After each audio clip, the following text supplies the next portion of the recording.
Okay. I think we'll get started. It's 7:02, so I think we'll get started. If you could focus, thank you. Statement of acknowledgement. I'll just get that up. So I'd like to acknowledge that we're meeting on Kaurna land this evening. We also acknowledge the Kaurna people as the custodians of the Greater Adelaide region, and that their cultural and heritage beliefs are still as important to the living Kaurna people today. Thank you. Attendance record, roll call. We have Isaac. I'll get to that. Motions to grant leave of absence. I'll get to that very shortly. We have an apology from Isaac Solomon, who is not well. And you're here, Brian. You're here. You're here. Well done. Okay, so we have an apology from Councillor Solomon and everyone else is here. Motions to grant leave of absence. Yes, Councillor Hennessy. Thank you, Mayor. As appears there, I'd like to move that we provide a leave of absence to Councillor Solomon from the 26th to the 29th of March, inclusive. Do we have a seconder? Seconded by Councillor Samble. So it's moved by Councillor Hennessy, seconded by Councillor Samble. I will put that motion. All those in favour, carried unanimously. Leave of absence. I don't think we have anyone on leave of absence. No non-attendance. We have no public open forum. Is there anyone who wishes to speak in public open forum? No? Okay. Deputations, we have nil. We are hoping to have Mr Piccolo at the CCS, and I think Nathan will be moving that way to move to a CCS meeting. So that will be a good outcome. Declarations of interest. I have a material conflict in 10.2, and I will declare that and leave the room. I don't think I've got any. I don't think I've got a thing.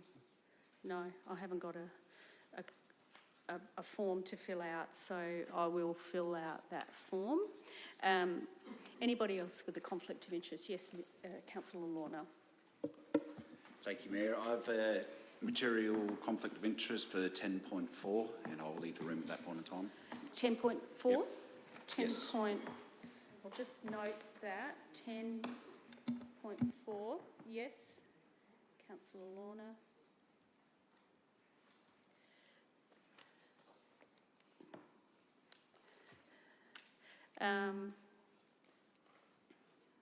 Right, now, where am I up to?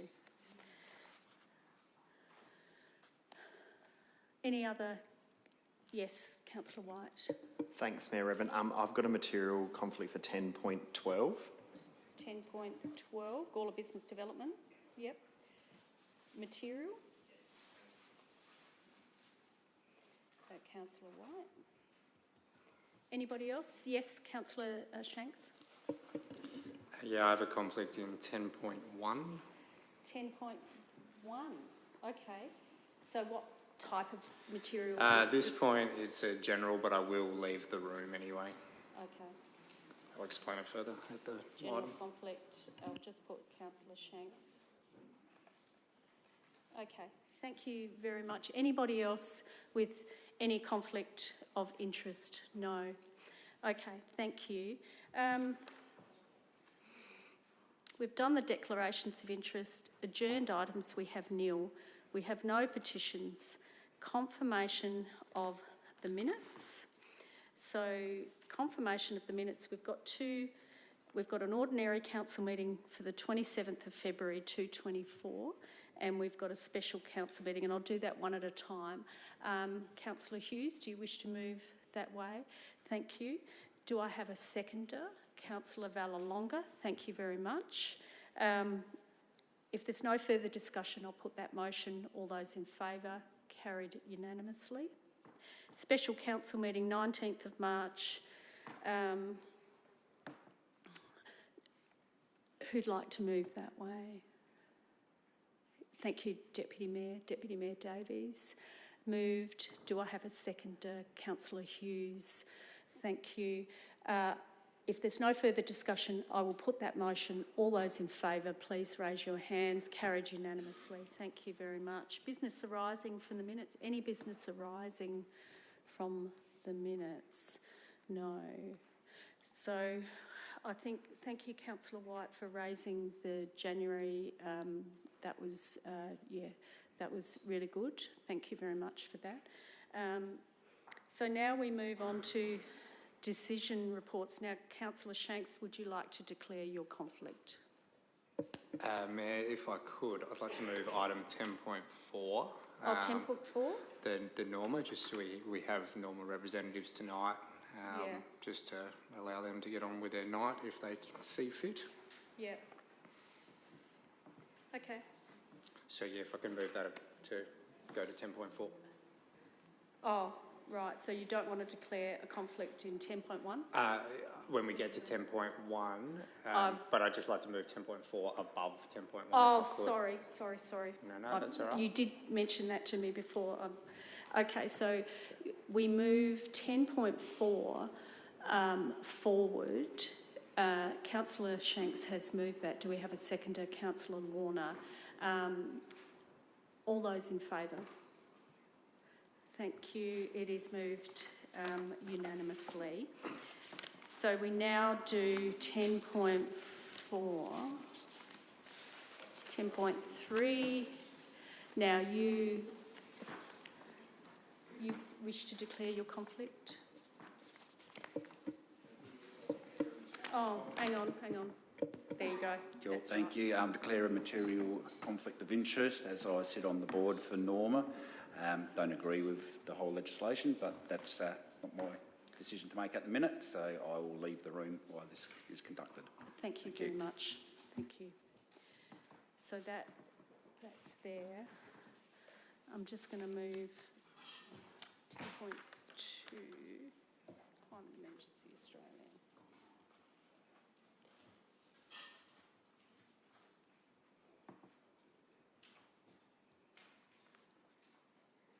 Conference 224. Conference. What's the date? 26th, 3rd, 224. Council meeting. Sorry, I'm just writing out my conflict. Item number 10.2. Material. Leave the room. It involves money. Sorry.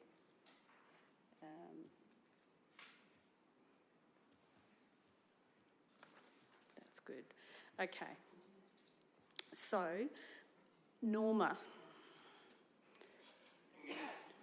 Northern Adelaide Waste Management Authority draft annual business budget and business plan 224-225. Would you like to come up to the lectern, both of Toby?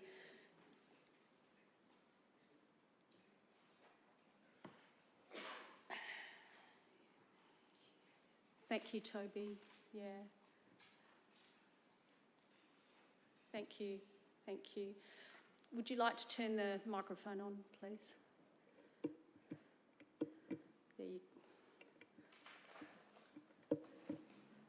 There you go. So I'll take it as read that the attachments 1, 2 and 3, we have an officer's recommendation. Do you have any questions for Norma Executive? Yes, Councillor Shanks. There you go. Thank you, Mayor. Look, appreciate the reports as always, and appreciate you guys coming in tonight. Hopefully we can sort of move the night on as quickly as we can, so you can spend the night watching this at home, I assume. I was just asking, are you able just to run us through the paper polishing plant side of the MRF that you guys have embarked on? I thought it was an exciting project that it would be great just to hear a little bit about it.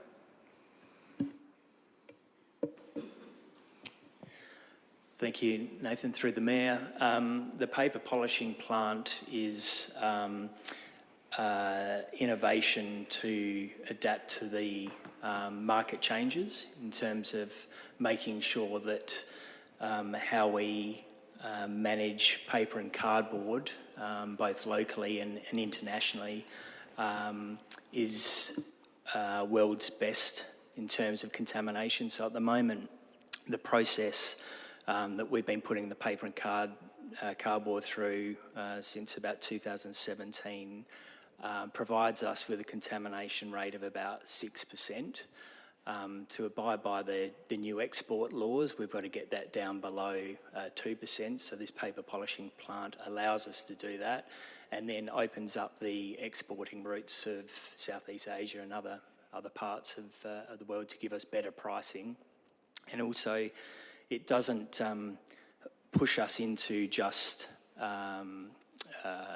sending this material to the East Coast. So currently across Australia there's about 3.5 million tonnes of paper and cardboard that's produced, and there's only about 1 million tonne capacity within the Australian market to recycle that. So we have to look at opportunities to export this material, and the paper polishing plant allows us to meet those standards.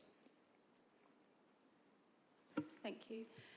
Yes, Councillor Kosh. Yeah, thanks, Mayor. I've got a couple of questions, if that's okay. Yes, that's perfectly I'm right. looking on page 37 of 138 of our attachments, and it's Of the attachments? yep, and it's table 1, new budget items. 37? Was it 37? Yep, 37 and 138. Oh, yep. Okay, the first question is, just following on from the question from Councillor Shanks with the fibre polishing plant, what contracts are in place now to take that material, if any? That's the first question. Thank you. If you'd like to turn that, thank you. Thank you, Councillor Kosh. Unfortunately, I can't respond to that in an open public forum. Thank you. And you have a subsequent question? One is the wastewater feasibility investigation. Could we just get some background on that? It's part of Norma's overall sustainability drive for the North. We've identified some opportunities in the water space, and we would like to put $100,000 in the budget to explore that further and look at the feasibility of recycled water and water harvesting across the 3 constituent councils. That's great. That's a really good sustainability project. Yes. Any other questions? Land for All Alternative Income, so that's the DFA. There's a $1 million, and that's exclusivity fee.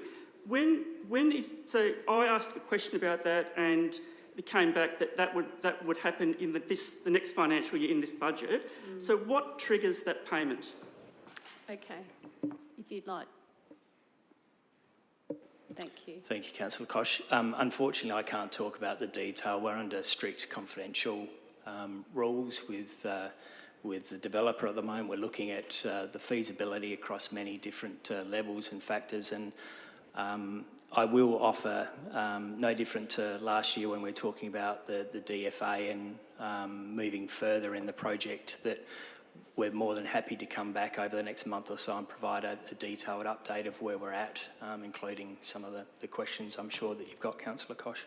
That would be very, very useful. Yeah, very helpful. Thank you. Yes, one more question. when will community consultation begin on the landfill alternative? Thank you, Councillor Koch. That will be part of the presentation, I'm sure, about the project and the different sort of phases that we're working on. But rest assured, that is part of the process that we're working through at the moment. Mayor Redmond's been fortunate enough to visit us at Norma and get an understanding of us working very closely with Communicate and some of the other PR companies in Adelaide to prepare a very robust response to going out to the community. Thank you. Thank you. Any other questions? If not, we will go back to, I'm on page 22 of 82 and 10.4, officer's recommendation. Who'd like to move that way? Councillor Shanks, and are you happy to second it, Councillor Hughes? So moved by Councillor Shanks, seconded by Councillor Hughes. And Hughes. Any further discussion? I'll take you and then you, Councillor Shanks. Thanks, Mayor. I'll be voting against this motion. I think I'm concerned about the deficit. I think more effort could have been made by Norma to get their deficit down. I'm extremely concerned about the community consultation around the alternative to landfill. My view has been, and I've expressed it a number of times, that we should have gone to consultation before we embarked on all these investigations, because we can get to a point where the community will say, look, we're not interested in that in our community. And we have spent a number of years on this, and we've spent a lot of money on this, and you could get to a point where we don't get the social licence for it, and we're basically locked into it now. And we've signed agreements and everything else, we're locked in, there's nothing else we can do. And if the community turns against it, I think there's an issue there, and I do fear that will happen, and I do fear for the repercussions for Norma. So I can't support this budget. Thank you. Councillor Shanks. I must get right a rebuttal twice now. No, look, I'm happy to support this. I think one of the decisions of the past that we can be really, really proud of is being that third shareholder in a company like Norma. Seeing some of the innovative ways firsthand at their MRF has been quite an eye-opener for me personally. If you haven't gone down there, I'd definitely recommend jumping down there and having a bit of a look.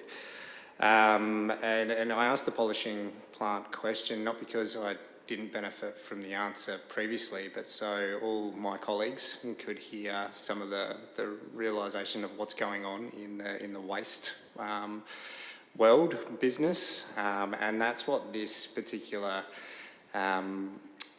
business is. We're a third shareholder in this, and for those that aren't unaware, you know, we provide service through our business.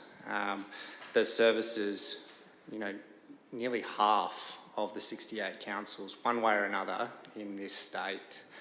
I think that is a very good thing to be proud of, and you know, we haven't been led astray to date. I do take on board Councillor Koch's concerns, and absolutely some of the rigour we need to give when we're expending ratepayer money needs to be looked at through different lenses. That's why we all sit around the table tonight and each month, actually. So, but this particular motion, the way that it sits in the budget, the way that it sits in the business that is Norma, I think it's an exciting time to be a part of. And there's problems on the horizon, but I think there's some justified solutions that are there to unpack. So I look forward to continuing the conversation in this space. But yeah, happy to move this recommendation. So we've got a seconder David Hughes. Do you wish to speak, David? No? Thank you. You're fine with that? Any other discussion? If not, I will put that motion. Are you happy for me to put that motion, Councillor Shanks? I'll put that motion. All those in favour? All those against? It is carried. Division. Division, Councillor Koch has called a division. All those in favour, please stand and stay standing until I finish. So, Councillor White, Deputy Mayor Davies, Councillor Vallelonga, Councillor Hughes, Councillor Shanks, Councillor Hennessy and Councillor Samble, all in favour. Councillor Koch is against. It is carried. You may sit down.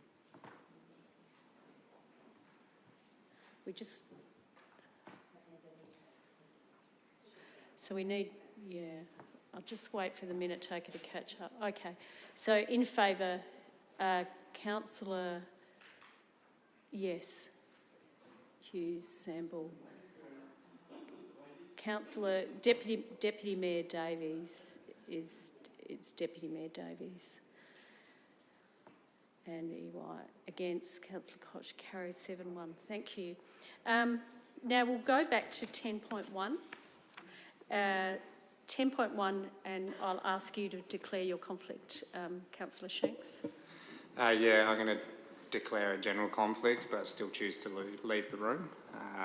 Look, old school way of saying it would be a perceived conflict, but the reality is I want to throw my hat in the ring for tendering on the project, as any builder that likes heritage would. So I'll leave the room. Thank you. We'll allow Councillor Shanks to leave the room before we start the debate.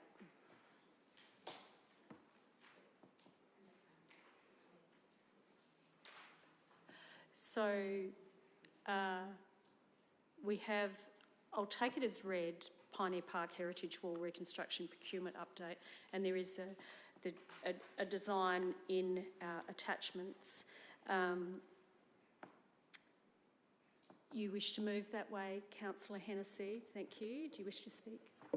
No, well, just to thank the staff for the report. This is, as we all know, a fairly significant project, and there is some discussion in the community, but we have a responsibility. This is a state heritage area. I think we have spent and been given quite a lot of design work, and we've been stepped through a process. I think we need to continue with that, and then we have some options, and it's actually notes in the recommendation that we have some hold points as well. So I'm confident that this major project will move forward, and we will just get several steps in which we will come back and get some more information on it. Thank you. Do we have a seconder? Councillor Hughes, do you wish to speak at all? Yeah, I agree with Councillor Hennessy. This is a really important project for our town. It will be really interesting to see the tenders that we do finally get in. It's been a cost estimate with detailed design, but yeah, there's been a lot of talk about price, and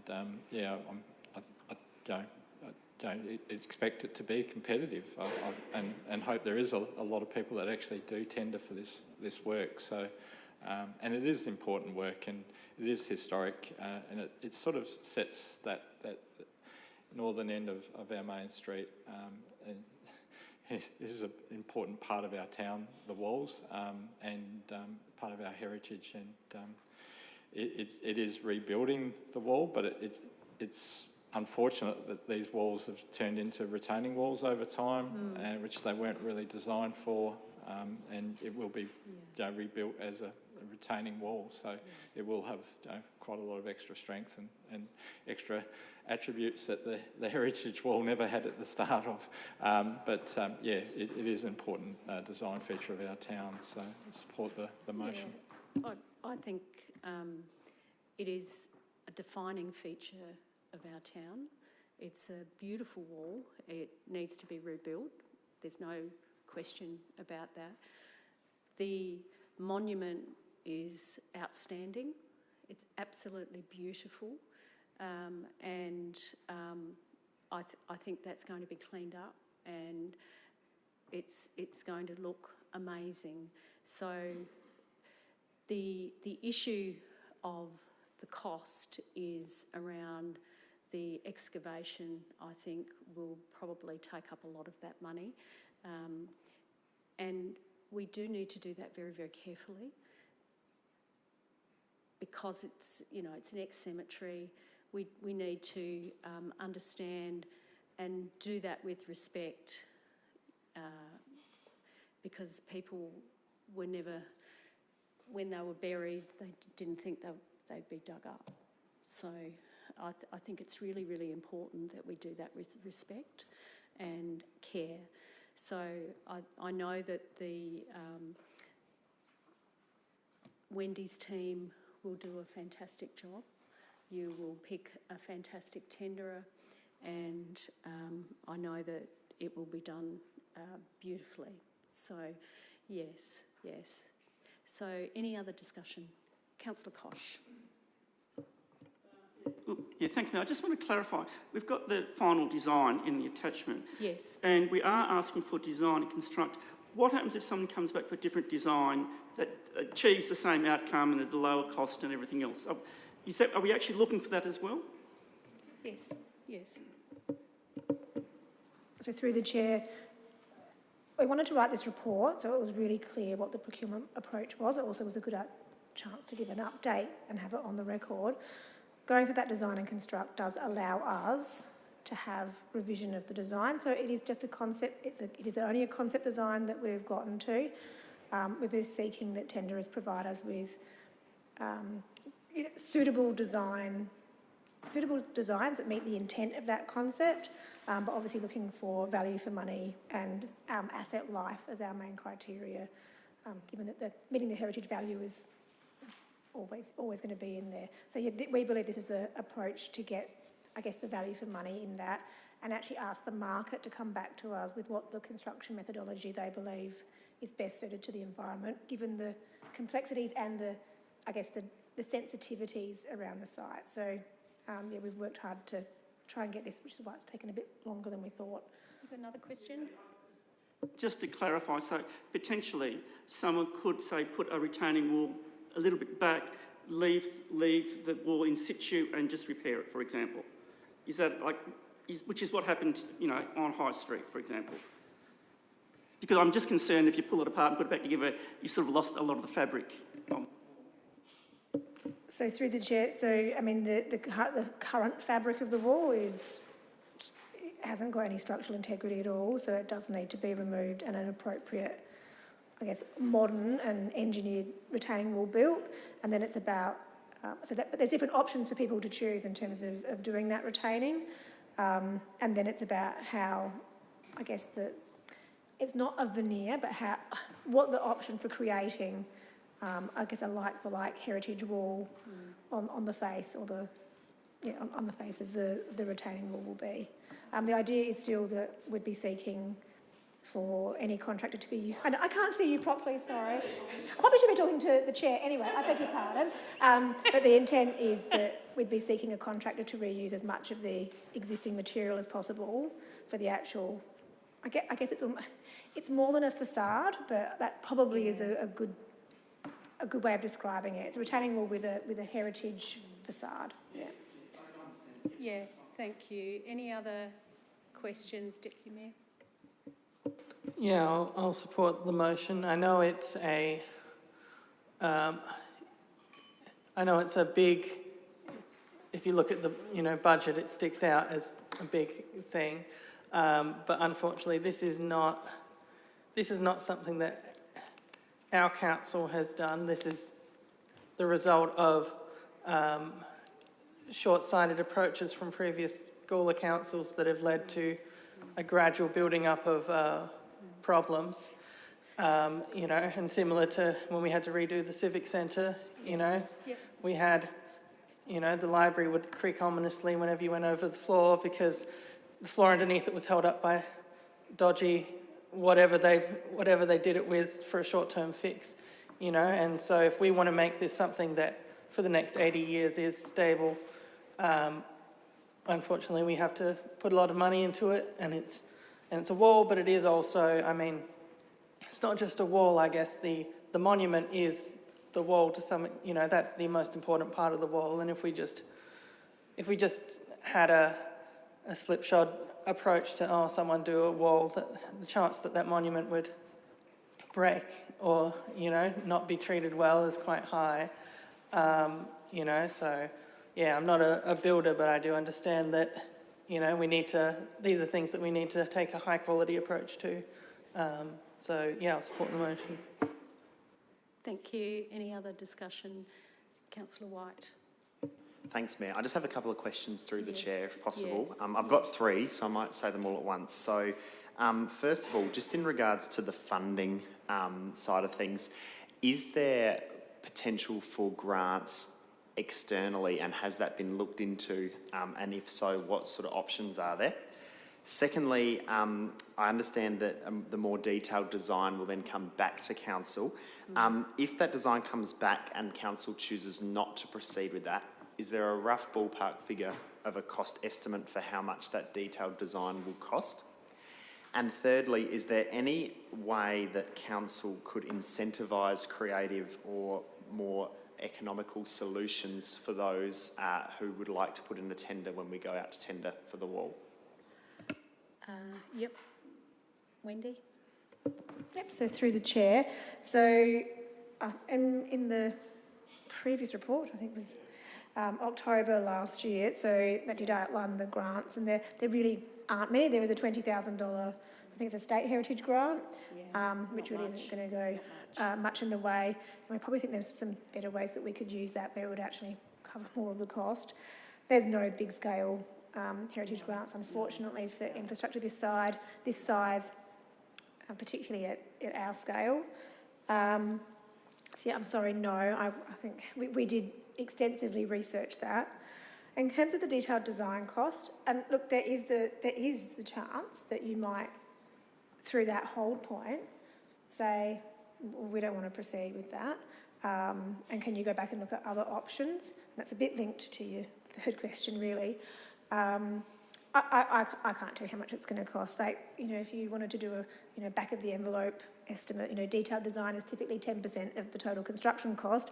But given we actually don't know the total construction cost, you know, if we went on the 2.3, which again we believe is conservative, you know, it could be up to $230,000, but we'd be hoping it's nothing like that. I think to follow on for that and to answer question 3, so the tender process and the criteria that we're looking for and the weighting that we'll have on those different assessment criteria will lean heavily into value for money, optioneering that meets all the criteria, but not necessarily, you know, that basically meets the criteria of option 2C, but doesn't have to be exactly that. That's exactly why we're going out this way. It could even be that through the tender process, and depending on what methodologies or commentary we get in that process, that we identify that we want to have an extra hold point where maybe some additional concepts are presented back to council. So that's probably, again, maybe one of the ways that we can mitigate that risk of losing the detailed design cost. So if that is the case, you need to trust that we'll come back to you and let the chamber guide that process. Thank you. Thank you.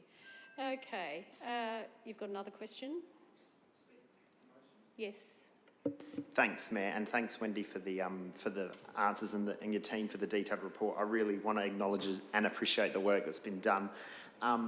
Look, at this point, I can't support the motion in front of us.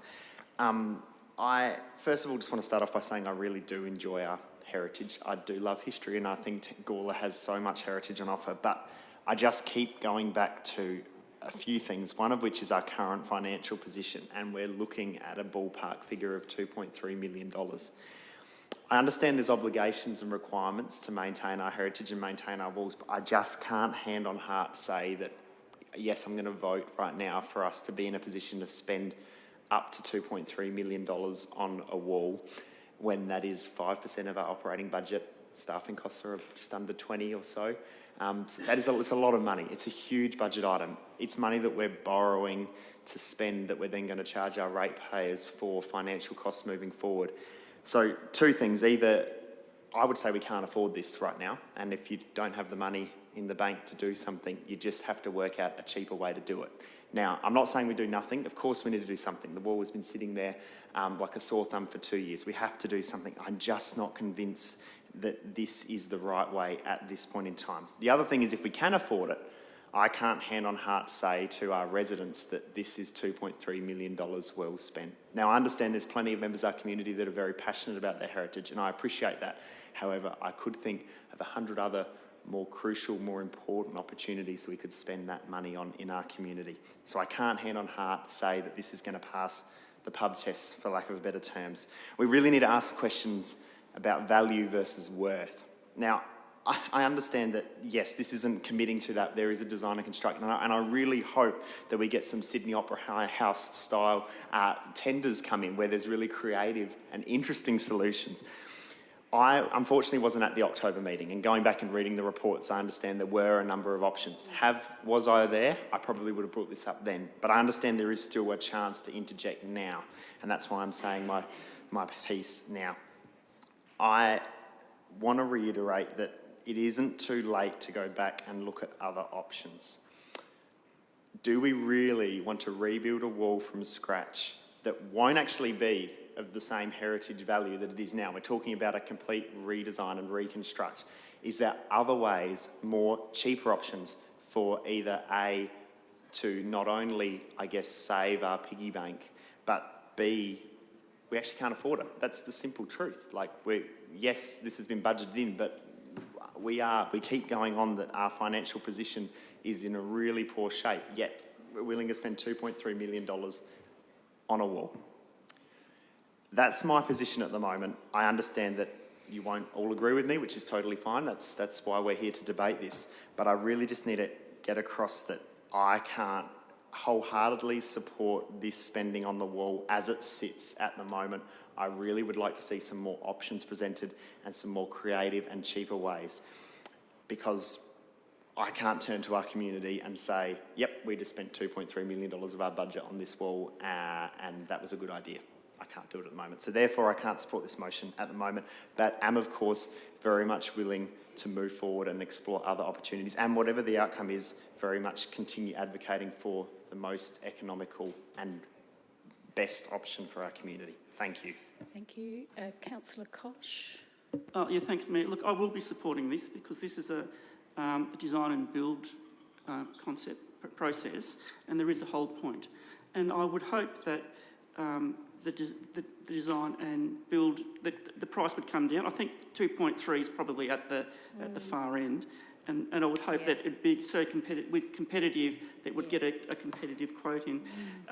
With taking walls down and rebuilding them, I had similar concerns to Councillor White. But then when I looked at the barn in Light Square, that was there, it was taken down, it was rebuilt. Yeah, it looks newish, but it still has the character of what was there, and over time that will blend back into what it was. So I was a bit iffy about it to start with, but you know, after going down and looking at it and thinking about it, I think it is a good solution to be able to take it down, you know, make it structurally sound, reuse the same stones, using the same techniques, etc., and then put it back to looking essentially what it was before, because it is an icon for our town. It's an important statement. It's a statement about the cemetery. It links in with the heritage buildings to the right, and on the other side of the road. So it's really important for that little precinct to have that as a centrepiece, and it links in with the monument as well. So by losing it, you would have exactly what's at the other end of the park, which is just basically nothing, little fence and rolling lawn, and you've actually lost the whole character of that little area, and which is an important part of why people live in Gawler. And I do hope that the price would come down, and there is a whole point. And if it's too much, we'll go, yeah, we'll have to look at it again. But I think this is a good process because it moves us forward.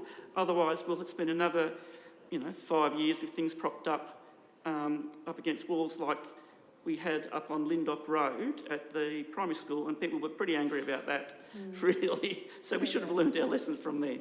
Okay, thank you. Bye. Thank you. Councillor Lorna. Thank you, Mayor. Totally understand where Councillor White is coming from. Yes, it's a lot of money. We haven't got a lot of money.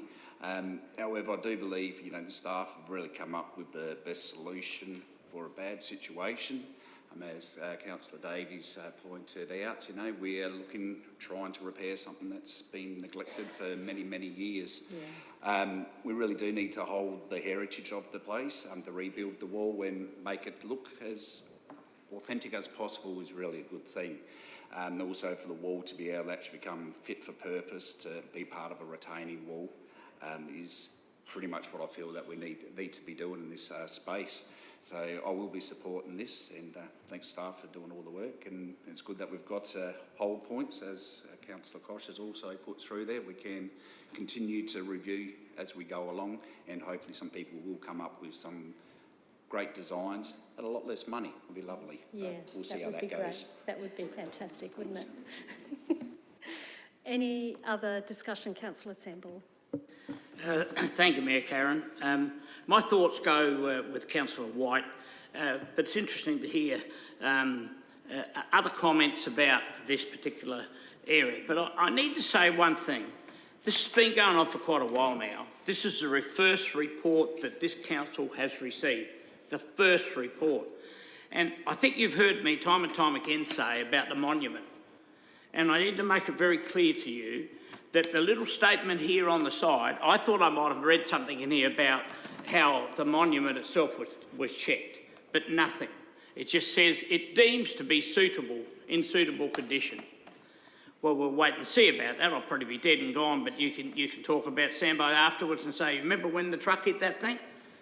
There's no security to stop trucks. It's a major truck travel way now. I honestly believe, Councillor Koch said about the Emmanuel School wall. Sure, through bureaucracy, it cost a fortune, but look at it now. You know what I mean? And now, did it need all of that done to it is another question that will go on forever, but at least it was changed and everything. But I won't be supporting this motion. As with Councillor White and that said, this is a lot of money, and I do believe there could be an alternate way. Like if we can put up a monstrosity at the bottom of Lindock Road with big slabs of cement, maybe put the slabs of cement behind the wall and pin it to it. Dark colours and yellow. Sorry? Dark colours and yellow. Oh, okay, sorry. Dark colours and yellow. That's what it is. Did you see But it? anyway, I'm concerned about the monument. Yeah, thank you. Thank you, Councillor Samble. Any other discussion? Councillor Hennessy, you can close the debate. Yeah, thank you, and thank you to all elected members for the debate. I still am going to obviously support this. I thank the staff for taking the time and their expertise in giving us an option.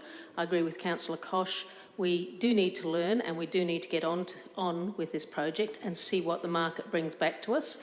I live with the knowledge that many, including local businesses, do support the heritage in this town. And it seems to me maybe we shouldn't be just talking about a wall, because the wall is actually almost the smallest of the project. It's the hill behind which is coming forward onto that, trying to use it as a retaining wall. So really, in one respect, regardless of what the wall costs, we've got the cost comes from the fact that we've got this engineering problem. I'd like to see what the market brings back to do it. So I ask people to support the motion. Thank you. So the debate is now closed. I'll put that motion. All those in favour of the motion? All those against? It is carried. Thank you. Division. Councillor Vallelonga has called a division. All those in favour, please stand. I will call your names out. Councillor Lorna, Councillor Koch, Deputy Mayor Davies, Councillor Hughes, Councillor Hennessy, please stay standing. All those against are Councillor White, Councillor Valalonga and Councillor Samble. The motion is carried. Thank you. Now,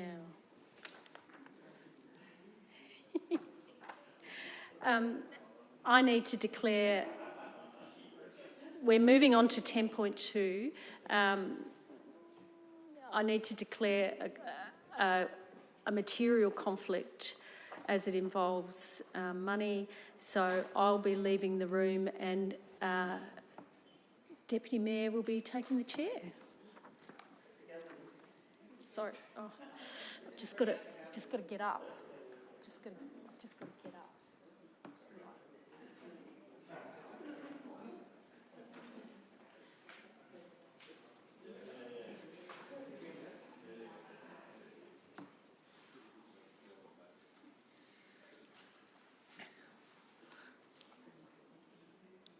All right, so we're at 10.2, Climate Emergency Australia 2024 Conference, mayoral attendance. Councillor Hughes? Yeah, I'm happy to move this. I think it's a space that Council's been involved with for a while, and we've also got staff going to this conference as well, so I think it'd be good for the Mayor to be there too. And Councillor Hennessy? Thank you. I'm happy to second it. I think this is an opportunity for us to market Gawler and its work that it's done on the climate and continues to do on its climate emergency. I congratulate Tim in being asked to speak to this, and I think it's an opportunity for our Mayor to mix in a Australia-wide situation, both tell our story but also bring back some information from how other people are doing it. So I'm happy to move. Councillor Koch? Just want to check on page 12, I think there might be some typos there, yearning about decolonising our practices and then decolonising our partnerships. That should be something else, I think.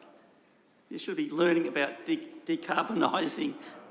Yeah, that's all right. I read it and I thought, oh, that must be a different term. But anyway, I'm happy to support it. I think it's important that the Mayor goes to these forums and in particular brings back some important information. Any other discussion? Councillor White? Thanks, Deputy Mayor. Yeah, look, I'm happy to support this motion. I think sometimes it feels counterintuitive that for a climate conference you're flying people all over the country to one spot. However, in saying that, I do think the value to the community for the sum of $1,200 is important for our Mayor to be there, and I also want to congratulate Tim for being asked to speak at the event. I think that's fantastic. For me, it is really important that we are represented and are at these events, but for me the crucial part is ensuring that our Mayor and staff report back once they return on some key outcomes achieved. So I've noticed in the report that presentation will come, and I'd really encourage staff and the Mayor to speak to us as elected members once they return, and very much support them to attend this conference. Any other discussion? Councillor Shanks? Look, I reckon it's good to be involved in these conversations. I mean, as we know, the action that was declared by the previous council in 2019 was a massive message to send, and this does continue on with the advocacy action that is in our Climate Emergency Action Plan. I guess, and this is no disrespect to the Mayor whatsoever, we need a Mayor that we're able to send into the right rooms, network and the like in this space. But for me, to be honest, I saw a bit more of an opportunity to send, or actually yourself, Deputy Mayor, being that you were on the working group and would have a really in-depth knowledge in regards to the action plan. That said, I'm not interested in moving any motions and pulling you into a conflict here, Deputy Mayor, but just around, the opportunity of playing to our strengths as a team, I think that has some opportunity there. I'm in support of it realistically, because regardless of that little point to make, I still think we should be in the room, and also pass on my congratulations to Tim Kelly as well, and look forward to hearing how you showcase the great work that you're doing. Any other discussion? If not, Councillor Hughes, are you happy? All right, well, I'll put the motion. All those in favour? That is carried unanimously. We can bring the Mayor back in.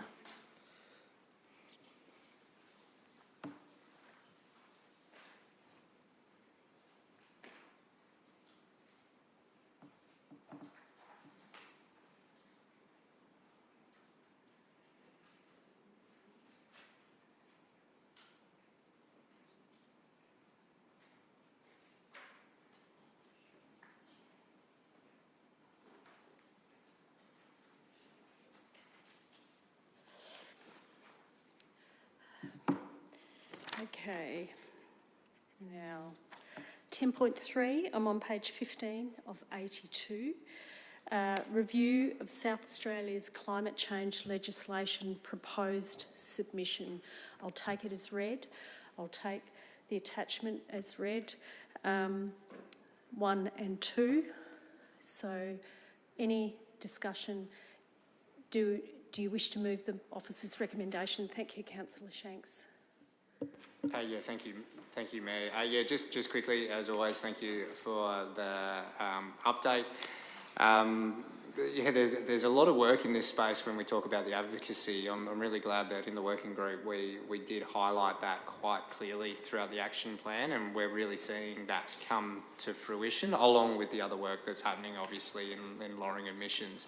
A couple of points in the report that I just wanted to bring up was in regards to the Greenhouse Gas Emissions Reduction Act 2007 was not designed with the suitable accounting framework to underpin emissions reduction. I mean, I find that crazy to think about in this modern day, that we want to lower our emissions, but realistically the act in the space actually doesn't talk about the accounting side of it. So these are you know, the holes, I think, in the knowledge in the space that we need to link together, and it's on top of, you know, the buying carbon offsets. And I've heard Councillor Koch rightly question that in the past, and you know, Tim Kelly's given us a lot of information around that.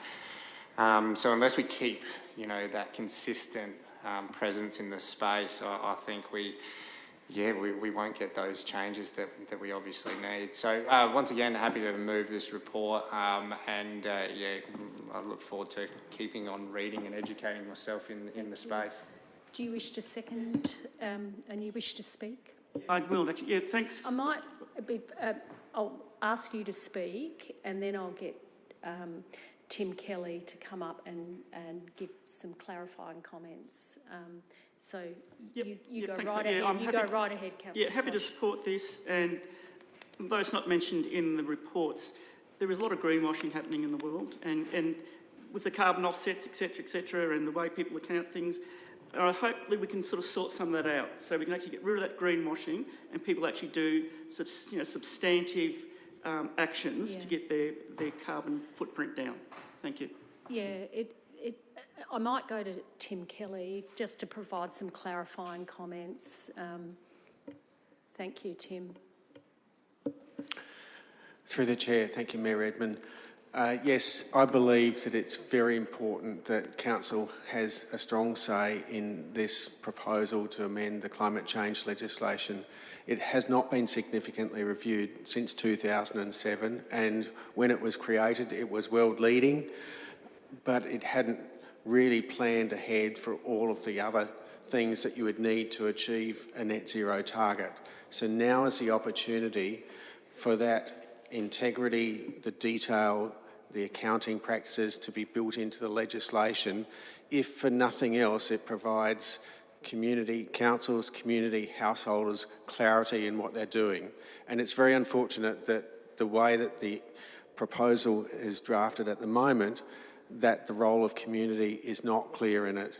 Yes, we'll achieve 100% renewables generation in a few years, but if nobody can claim that for their own business or their own household, then there's some uncertainty there. And I think what we're doing here is trying to highlight that that uncertainty is causing harm, and it should be addressed now before the legislation is finalised.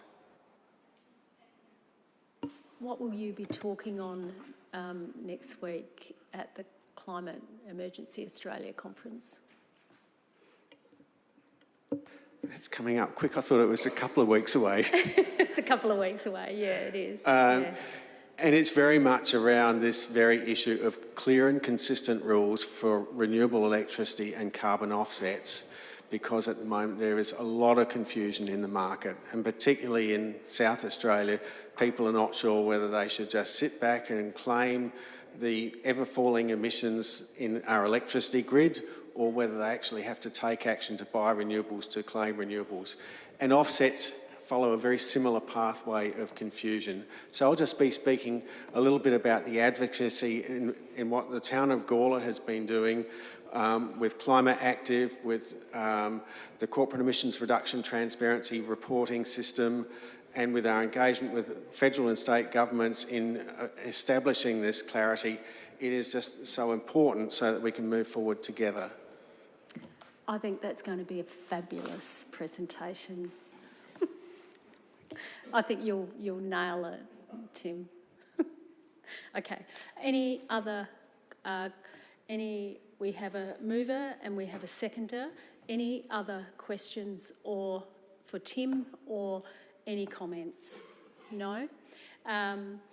Okay. So we'll go back to Councillor Shanks. Are you happy for me to put the motion? Thank you. I'll put that motion. All those in favour? Carried unanimously.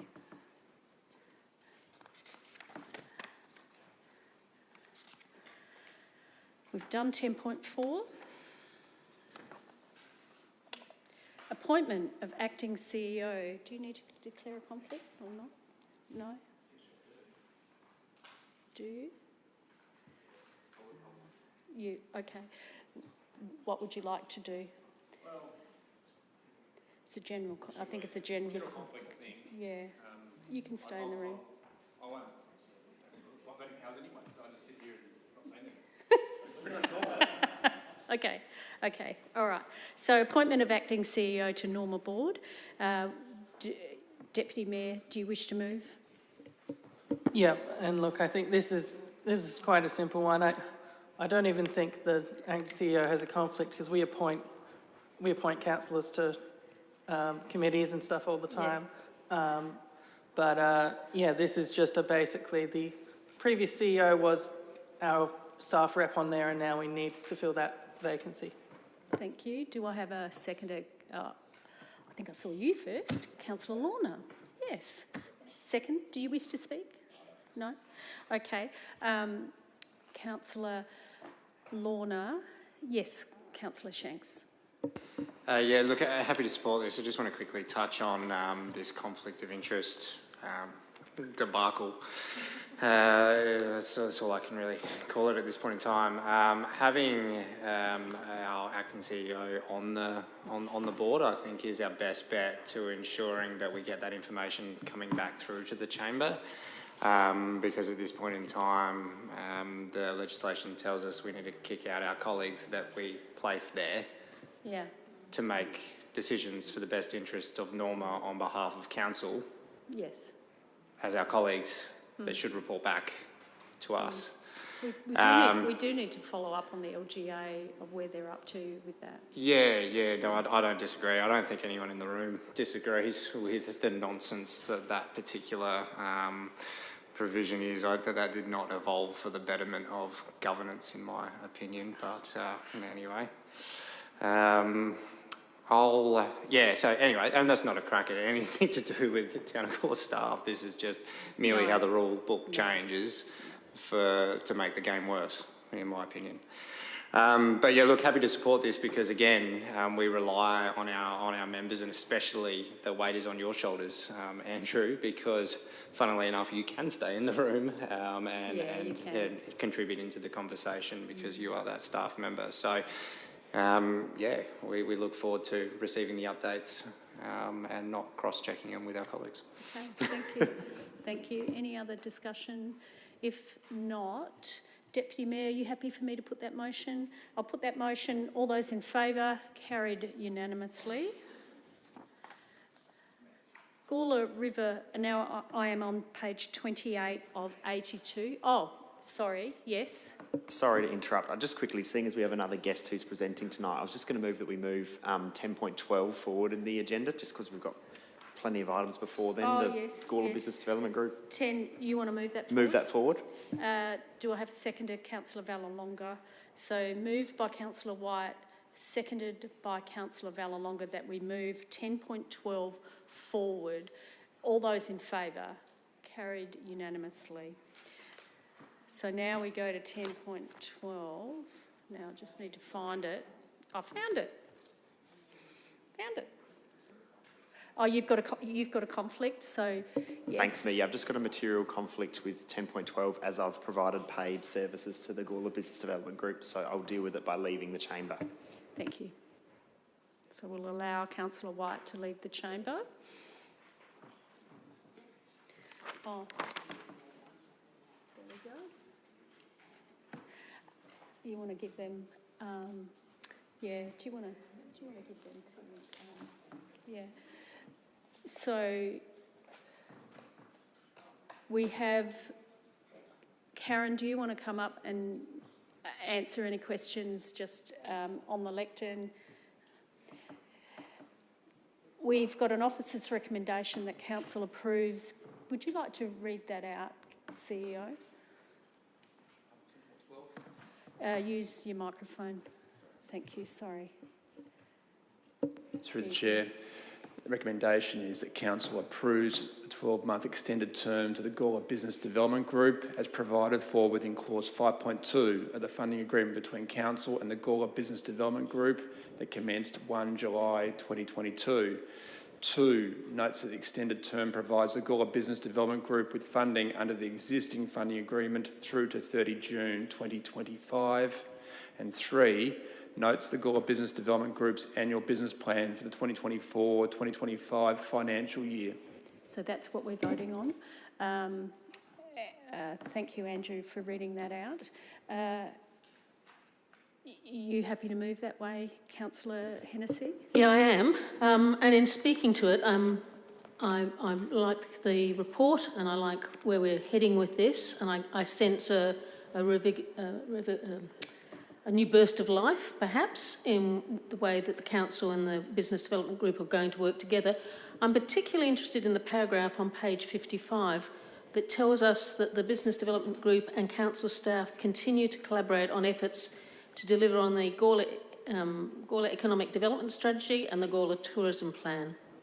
I look forward to seeing some more detail on that, digging deeper perhaps. Going back in history, this is why the very first Business Development Group got together way back in 1908. It was a combination of business in response to this new trend of tourism. So I'd love to see that continuing and be drawn out a bit, because I think businesses thrive not only through the residents that use the businesses in this town, but I think we also are very much aware that we need to attract outsiders to come in and spend their money as well. So I'm happy to move the motion. Do I have a seconder? Councillor Hughes. So we've moved by Councillor Hennessy, seconded by Councillor David Hughes. Thank you. Any questions? Any comments, questions? Yeah, I've got a question. It's on page 55 of 82 and it's the last paragraph. Oh, yes. And it's dealing with doing an assessment or a review.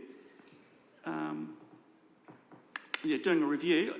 I'm just wondering if maybe somebody could give me a bit of a rundown on that, and maybe So which paragraph? the last paragraph. During the extended... Council contracts the Gawler Business Development Group? That one? During the extended period, Council will be undertaking review of the model to ensure business community is getting value for money.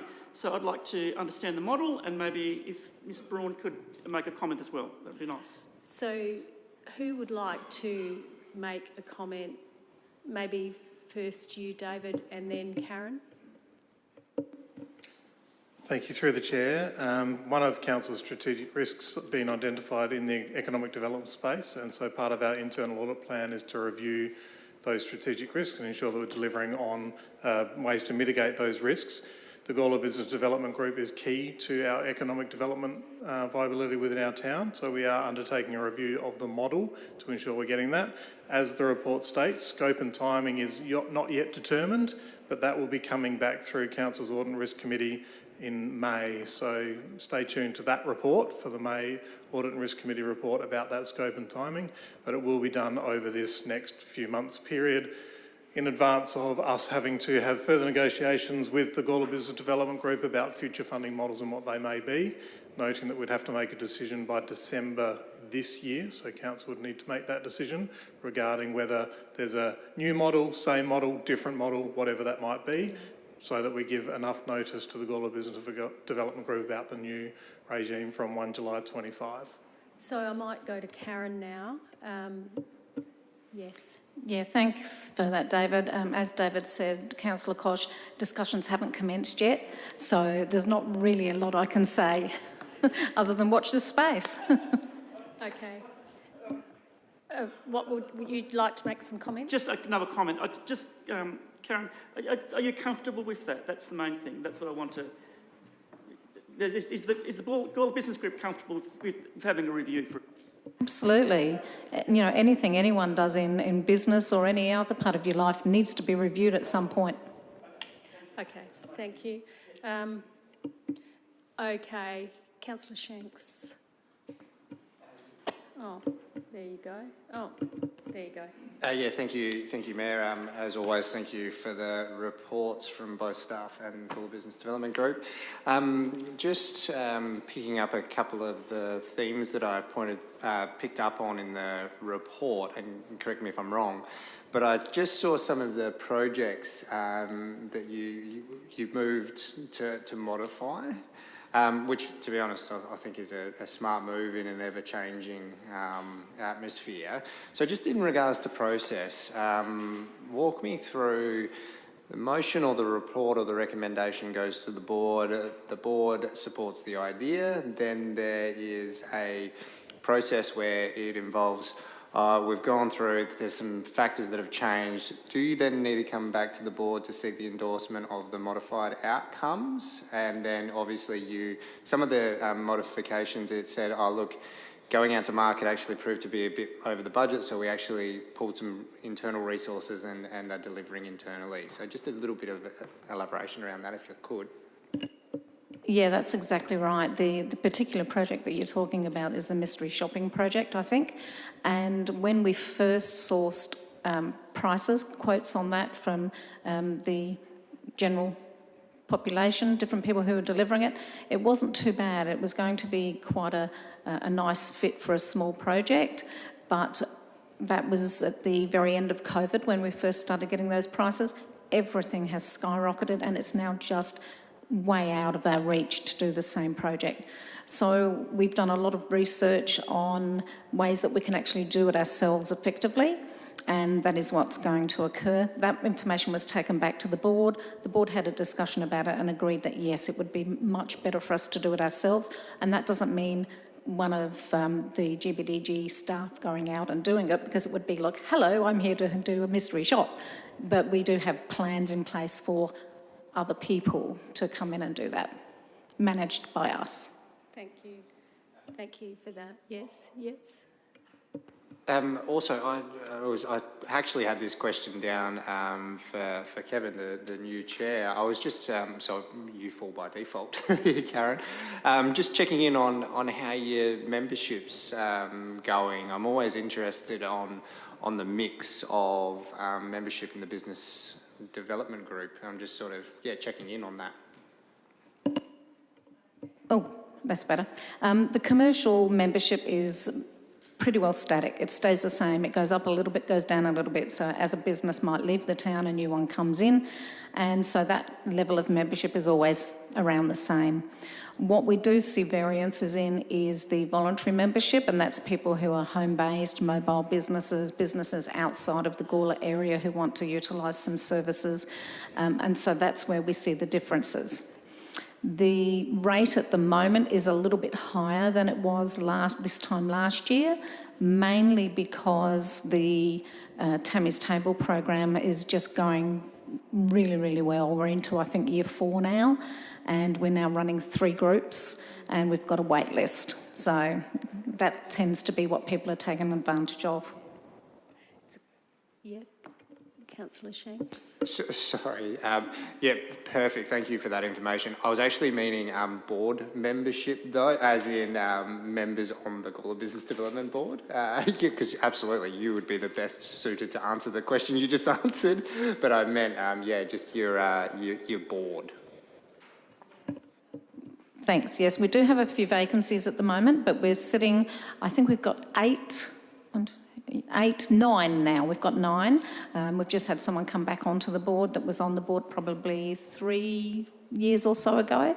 And Kevin is quite active at the moment in approaching predominantly some retailers and people that are trades-based, because we don't have a lot of that representation.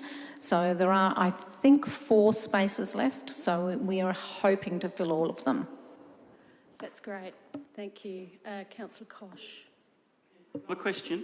I'm on page 98 of 138, it's our attachment, and the program is Go Local First. And in there you describe how you had all the entries and people Just came... allow us to get one, what was the page? Sorry. What, sorry, I'm sorry. 98 of 138. 98, oh, sorry. 98. Yeah, it's just so that we can follow what you're saying. Okay. Okay, so you had 2,000 entries over 3 days. People were lucky to win it. They came on the bus. They had all these vouchers. And then you said there was... I'm just wondering, people came, had a good time, but how do you judge whether they will come back and whether it was a success? Because everybody likes a free lunch, basically, but it's coming back, which is the big thing. You're absolutely right. And so to make sure that we could make them come back, we gave out vouchers, so people won vouchers to come back a second time. Yep, the prizes that were awarded for different things throughout the competition were also to come back a second time. So it included accommodation, spending vouchers. So yeah, we've got them coming back. That's great. Thank you. Thank you, Karen. Any other questions for Karen? If not, you may sit down, Karen. Thank you very much for those comments. Okay, so we now go back to the motion. We have a mover and we have a seconder. Councillor Hennessy, do you want to wrap up the debate? No, you're fine. The debate is now closed. I will put that motion. All those in favour, carried unanimously. So now we go back to I'm on page 28 of 82, 10.6, Gawler River Floodplain Management Authority 24-25 draft annual business plan and draft budget. Do you wish to move that way? Do you wish to move that way? Yes. Oh, do you wish to speak at all? Come. Thank you, Councillor White. So you don't wish to speak? You're happy to move that way? Okay, and you, Deputy Mayor, you want to second the motion. So Councillor Kosh has moved it. And Deputy Mayor, do you wish to speak at all? Just something I was wondering. We don't have any conflict of interest things around this with people being on the board? Gawler River Floodplain, you're on the board. You need to declare. Yeah, I think you do. So you shouldn't have moved. You shouldn't have moved the motion. We might ask for somebody else to move the motion. So who else would like to move the motion? Yeah, because Councillor Kosh has left the room. Are you happy to move that motion? Thank you, Councillor Lorna. So Councillor Lorna has moved the motion. Thank you. And we've got a seconder, Deputy Mayor. Any other discussion? Councillor Hennessy. Yeah, thank you, Mayor. And I am pleased to read in the annual business plan that there is a strong move towards more communication and engagement with council residents about the whole idea of what the board does, what are we talking about? It's a long term, the authority, the Floodplain Management Authority does. Following on from the big map exercise that was held here over 2 periods, I think that was a very strong feeling that the engineering is great and obviously necessary, but it's a matter of now informing residents and people particularly who live along the rivers about the impact of the work that's being done and what they can do to assist. My question though is, on page... Give us the page. 30 yes. of 82. 30, yes. The last dot point at the top of the page, and it also appears in the business plan, the implementation of an information management framework for a digital environment. Would anyone like to give that to me in plain English, please? Implementation of an information management framework for a digital environment. Jack, would you like to answer that? No? Wendy. Thank you. Through Sorry, the chair. Jack. Now, I'm on page 30 or 31, I'm sorry. 30, and it's the bottom dot point up the top, implementation of an information management framework for a digital environment. What does that mean? Through the chair, I think it's just an online records management system, but I might have to actually take it on notice and just confirm, because you're right, that is quite a long-winded... Yep. Yeah, take it on notice. Thank you. Yes. Thank you, Wendy. I think we'll take that on notice and we'll get a proper, informed response. Yep. Thank you. Thank you, Councillor Hennessy. Any other further discussion? If not, yes. Thanks, Mayor. I've just a question about the Town of Gawler's contribution. So obviously it's jumping from 49,000 to 70,000 in the next financial year. Yeah. Just wondering, what was the previous jump in the last financial year? 49,172, 23-24. Was that right? Yep. Yeah, so through the chair, so both of those increases have been associated with the co-contributions we've made towards the business case process. Yeah. Yeah. It is. And look, the contribution from the collective local government, the collective council, subsidiary councils towards that business case process has been key in continuing to have the support from the state government, who have invested significantly more money than that, and who have certainly done the bulk of the work, and they've really done, and we should, like, kudos to the staff who led and have been leading that business case process. So I think that is a small contribution towards hopefully what will be a very good outcome collectively. Thank you. I think that answers your question. Okay, so yes, Councillor Shanks. Thank you, Mayor. Yeah, just quickly, I mean, this work here, the way that I look at this is actually almost preventative maintenance to the absolute extreme, because the amount of money that we spend when we have flood events in repair work is just catastrophic. I mean, obviously, I'm probably, got a bit of a pipe dream here, but imagine if there's a solution that happens upstream that gets us to re-look at our floodplains in a different way as well, which would be massive too. It would actually open up a whole different world in what land is available and activation too. And again, this is a complete pipe dream. I understand that, but until we undertake these studies and until we, lean on the engineering advice, we can keep on running around in circles and spending a lot more money on rebuilding roads that get washed out more frequently as these flood events become more frequent, or we can spend the money in investing in this preventative maintenance mecca project and lean on state government as well to partner with us to help us solve this as a collective. I think this is a good example of the region coming together with a common goal.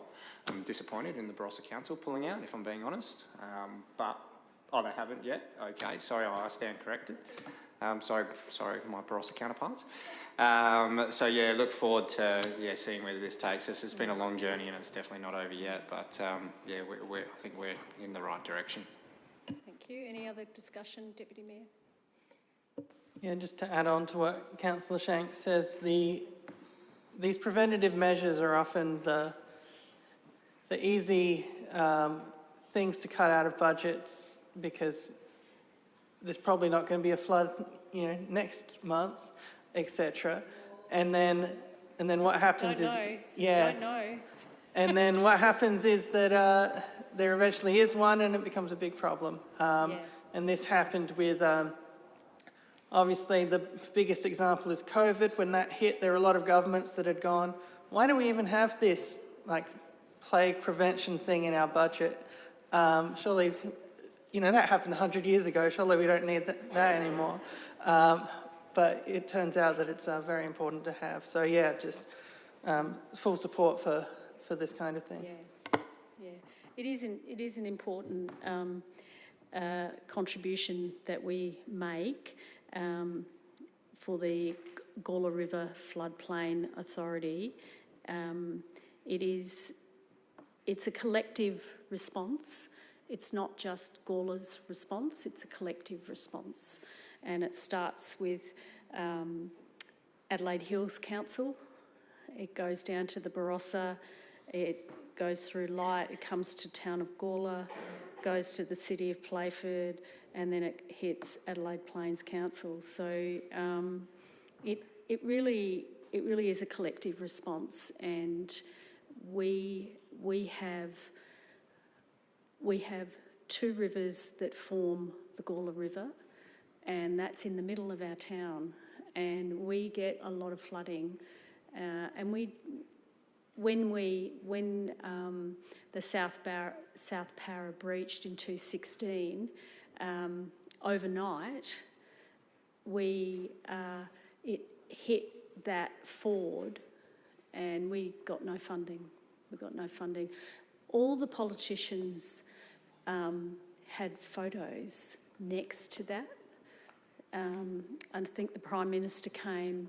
That was Malcolm Turnbull. He came and had a photo. Jeff Brock had a photo, and we got no funding.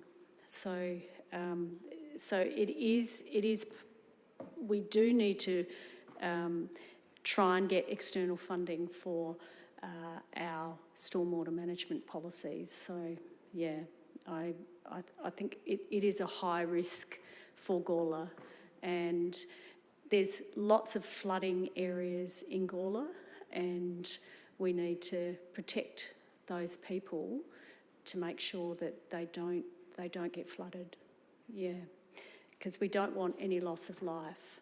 And when 2016, we were gridlocked, people were taking photos, their 5-year-old children were standing right next to the river, not realising that the river would undermine, and they could have lost that child. So we do need to be really, really careful. So that's enough for me. So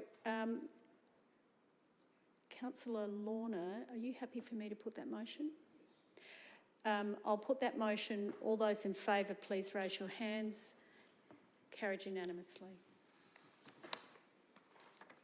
10.7, appointment of Chairperson, Independent Member, Gawler River Floodplain Management Authority, GRFMA, and to appoint Mr Lino D.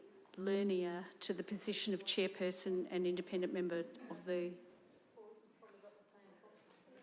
Oh, you've also got a conflict here. Yeah, I think you have. You've got a conflict. Thank you, Paul. Thank you, Councillor Koch. 10.7, so we have a fairly straightforward, who wishes to move? Deputy Mayor, thank you. Do I have a seconder? Councillor Vallelonga. So we've got a Deputy Mayor Davies, and moved by Deputy Mayor Davies and seconded by Councillor Vallelonga. I'm going to put that motion. All those in favour? Carried unanimously. Paul. Thank you, David. So the street naming, now, Nathan, no, Nathan's probably got a motion, an alternative. I'm happy to accept that alternative motion, Nathan, if you'd like to read that out. Yeah, so I don't have anything written down, but I was just wondering if if I could get the Chamber's support to move this officer's recommendation to the next CCS meeting. Yep. And I'm happy to speak to it if we need to. It's pretty self-explanatory. We'll just get the words up. So you would like to move this Defer, item. yes, defer. This item to the next Community and Corporate Services Committee. Community and Corporate Services, is that right? Corporate and Community Services. Yeah. Yep. To the next corporate, because that was the original motion. Yes. Defers this item to the next Corporate and Community Services Committee meeting. So would you like to speak? Yeah, just quickly. I mean, we did move the motion to the CCS. I do note it came directly to the council. Look, that's all good. I mean, I don't think there's an issue with that. The issue arose that our very passionate ratepayer, member of the public, honourable MP, Mr Tony Piccolo, is struck down with COVID, and he was hoping to speak to this report tonight. Yeah. Unfortunately, that didn't eventuate. So I think it's fair and reasonable to move this to the next CCS as its original intent, with the hope that we do see that deputation flow through that I know Mr Piccolo is very keen to make.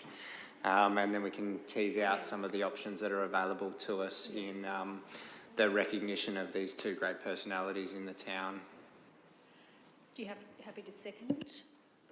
Yes, I am, Mayor. And it'll also give us a bit of an opportunity, because there's a few questions that I have, some points of clarification in the report that I think could strengthen what we have in order to debate it. So I'm happy to second it. Thank you. Any further discussion, Deputy Mayor, and then Councillor Samble? So if we want to ask questions, could I maybe recommend that we take it to the IES? I note that this was written by our development assessment planner, that's the staff that come to the IES, not the staff that come to the CCS. So I'm in your hands.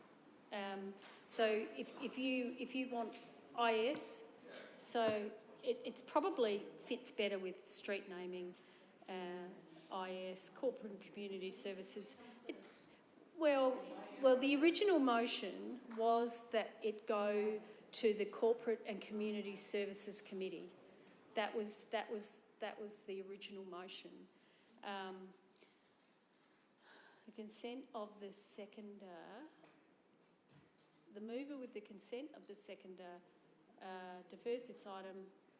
Now, does council agree to the IES going to an IES meeting? If you could give me an indication of that. If you could show me an indication. Thank you. Yes. Thank you. Yes. So that we've gone through that process. The mover, with the consent of the seconder, sought leave to vary the motion, and leave was granted. That council deserves to the next IES meeting. So infrastructure and engineering. Is it engineering? Environment. I can't keep up. To the next. Well, could we actually have the proper, not IES, but yeah, because I think it's infrastructure and environment meeting. Yeah, thank you. Infrastructure. Yeah, environment. That's okay. That's all right. Environmental services meeting, committee meeting. Yes. Are people happy with that? Are people happy with that? Yeah. Yes, Councillor Samble.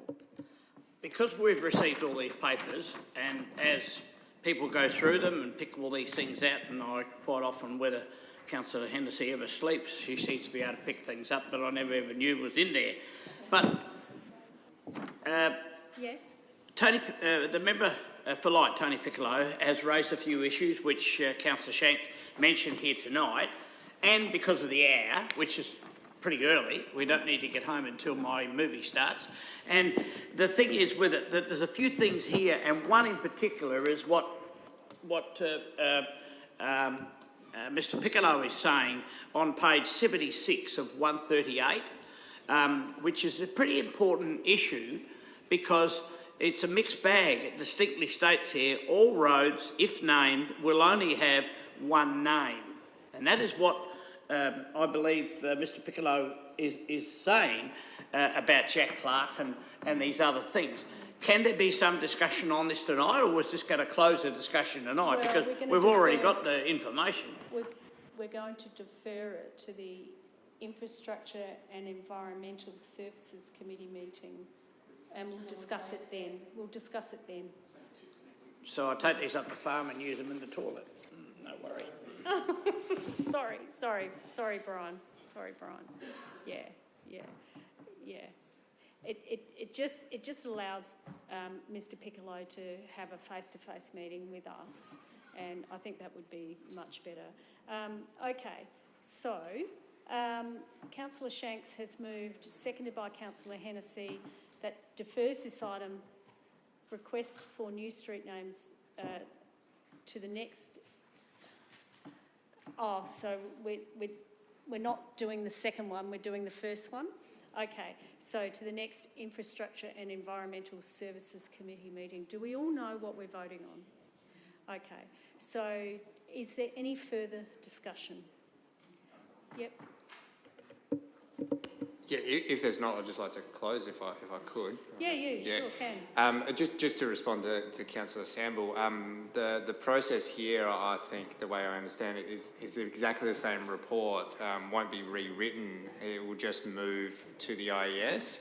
And I think some of the points that you raised, Councillor Samble, are spot on, because I know, speaking to Mr Piccolo about the matter, not having the name Meredith in relation to the honouring, I think, is something that isn't necessarily sitting quite right in the intent of why it was brought up by him to council. And, you know, the options that are available to council for honouring those names isn't necessarily around street names. It could also be around a park, a reserve and the like. So some of those options that are in our own policy and that we wouldn't mind, you know, as a collective unpacking, but also allowing our MP to contribute to the discussion, I think is going to be a good process to move forward. And we really have nothing to lose because this isn't time sensitive at all. And we don't expect our staff to write a completely separate report. So please don't take that paper up to the farm, Brian. You're probably going to need that at April 9th. You're going to need it, Brian. Thank you. The debate is now closed. I'll put that motion. All those in favour? All those in favour? All those against? Carried. It is carried.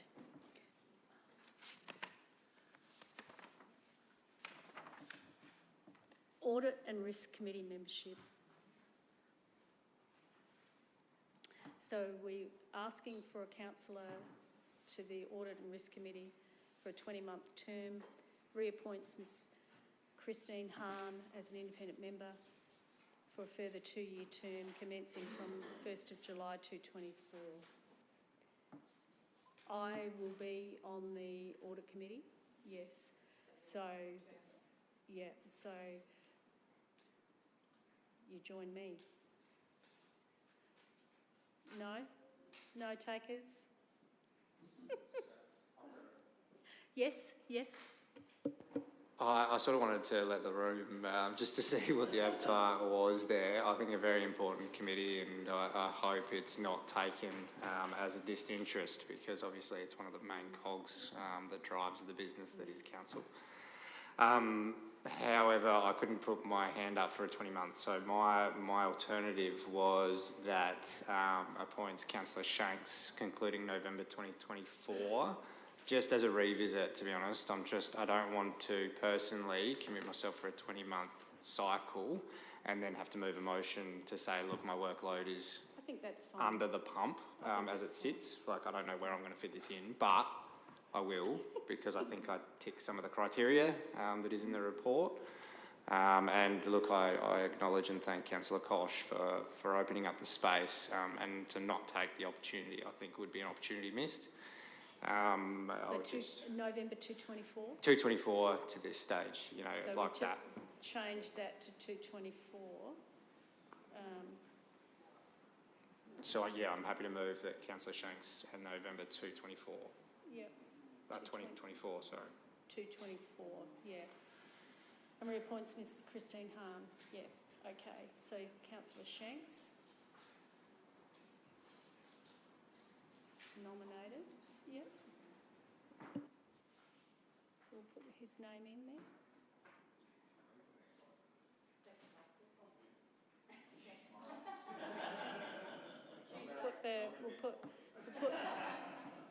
We'll put Councillor,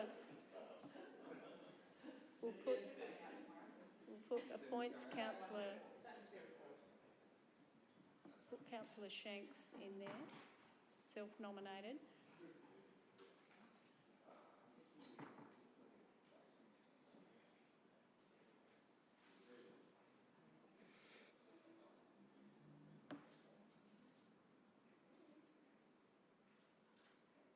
Okay, so I need a mover and a seconder, Councillor Hughes and Councillor Hennessy.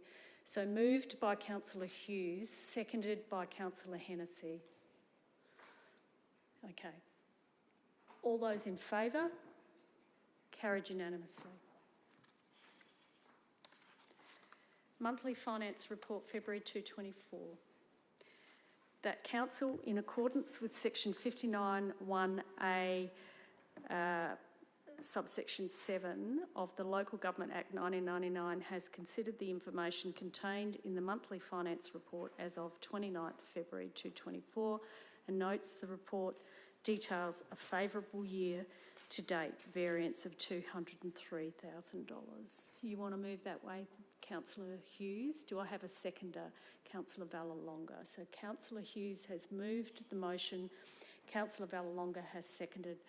If there's no further discussion, yes? Yep.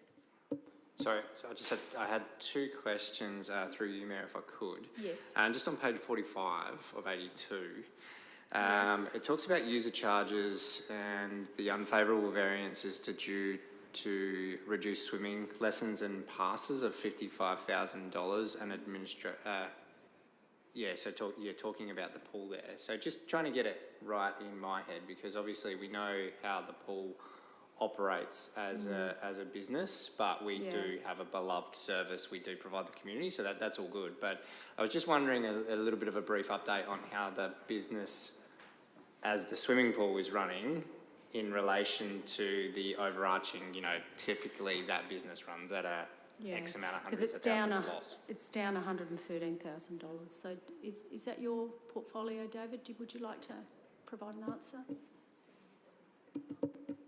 So through the Chair, with regard to the reduced swimming lessons and passes, we had an issue around staffing. So there's an industry-wide shortage of lifeguards and learn-to-swim instructors. It's a national issue. It's not isolated to Gawler.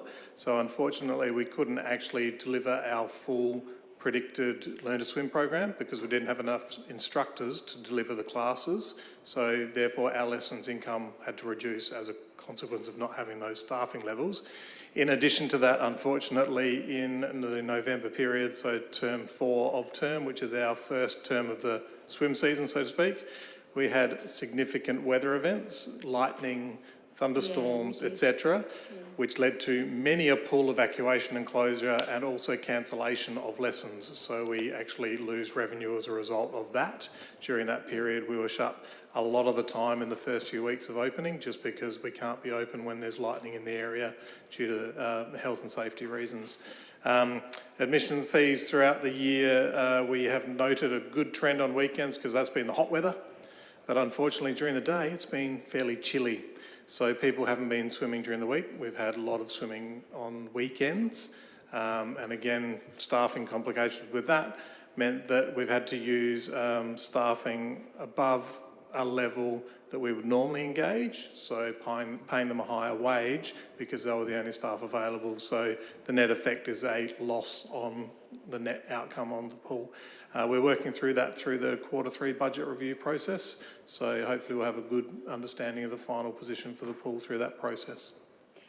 Can't do much about the weather, can we, David? Can't do anything about the weather or really the industry shortage of instructors. We've done everything we can, including actually offering training sessions. So we paid an instructor above award to stay on as a trainer and train a whole heap of staff and provided them with the hours in the first term of the season, so that we actually got a greater capacity for the current Term 1 2024 Learn to Swim program than we did as a result. The on-flow benefit is for next season. The majority of those people have said, yes, we'll be back. So that'll be great for Gawler for the next season. Thank you. I think that answers your question. Yep. You've got another question? I do, on the same page. Yes. Just confirming, so on where we talk about materials and contracts, it highlights 5 dot points there. So finance and corporate, I picked up that was a software need. So just a little bit of clarity around the actual software that we invested in, and I'm assuming... Where is that, Nathan? So it talks about additional software licensing over the page, sorry, Mayor, on 46, further down on the same item. Over the page. By additional software and licence fees incurred year to date, 40,000. This was increased costs, programs required to meet operational needs. So just a bit of clarity on that. I mean, investment in software, I think, is always a good thing to be doing in this space. You need to be making sure that you're efficient, so I'm sure there's a good answer there. And while we're at it, the next one down, council administration, I didn't see a breakdown on that, $8,000. I'm sure there's a question out there in the community we might get. Okay, thank you. There we go. Through you, Mayor. So in relation to the first question about software licence, I'll have to actually take on notice. I don't actually have a detailed list of what the additional software that was purchased, but just generally across all software licensing, we are just seeing a general increase in the cost of those licence fees year on year. Obviously, a lot of that is as we move to the cloud through the Microsoft products. Unfortunately, Microsoft captures the market and you don't actually have very much alternative if you want to continue to provide those business solutions as well to the organisation. In relation to the administration of $8,000, I don't have the specific details, but I suspect because it's actually not detailed, it will be minor things across the board that's actually occurred. Wouldn't be any significant item. Thank you. Thank you. Yeah. Thank you. Any other comments or questions? If not, Councillor Hughes, are you happy for me to put that motion? I'll put that motion. All those in favour, please raise your hands. Carried unanimously. Now we keep moving. Draft 224-25 fees and charges.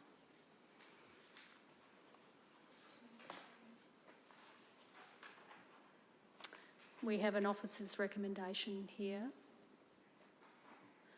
How would you like to proceed? You'd like to move that way, Councillor Vallelonga? Thank you. Do I have a seconder? Councillor Hughes. So we've got a mover, Councillor Vallelonga, and a seconder, Councillor Hughes. Any discussion? Yes, Councillor White. Thanks, Mayor.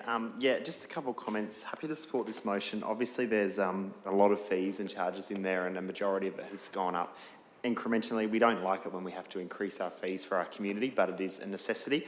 I did want to point out a few things in regards to There's about a 7% increase, in particular interest to the community of the aquatic centre fees, as well as the community sport and community centre hire fees, and also noting the new fee of $4 as a spectator fee at the aquatic centre, which we've discussed previously in this council. Look, I don't want to impose fees on our community when we don't have to, but I do think this is quite a innovative solution to some ongoing concerns that staff at the aquatic centre have had in regards to people sneaking in and swimming, and I think the $4 is a nice way that can not only, I guess, deter that, but also it increases our income slightly in that field in the aquatic centre, which is, you know, quite a challenging business model, if we put it that way. So yeah, very much happy to support this, but one comment I did want to make is when you look at all the service fees we provide, it actually points out all the fantastic services that we do provide to our community at pretty affordable rates that a private organisation wouldn't be able to provide. So I guess to continue our promotion of that to our community, to engage them, I think is very, very important. But yes, I'm happy to support this necessary motion. Thank you. Councillor Shanks. Yeah, going through the register, I think like all elected members, we're looking at those spikes in percentages because, those are the things that bring you in, but, seeing all those percentages and then the money we charge for some of these services, I think is on par, and whereas what it needs to be, I think the report actually points out that user pay model as well, which I think is an important model to look through. I still have this overarching feeling that we need to get back to that the old dump model where if you're outside of the town, the ratepayer catchment, there's a premium you pay for our aquatic centre. If we talk about people coming in and gobbling up our services, I think that would actually help with that to a degree, but it's not going to be a game changer in our profitability and the like. So, yeah, happy to accept the report and appreciate it all being laid out on the table for us. Thank you. You've got a question? Yep. Sorry, Mayor, I should have asked before, but just in regards specifically to the spectator fee, this was probably in there, but just a bit of clarification.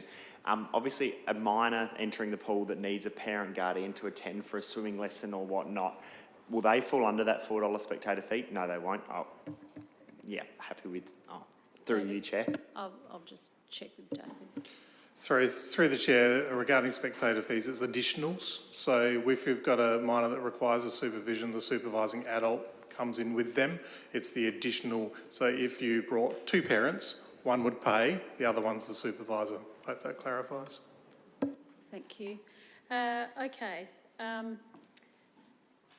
Councillor Vallelonga, are you happy for me to put that motion? Thank you.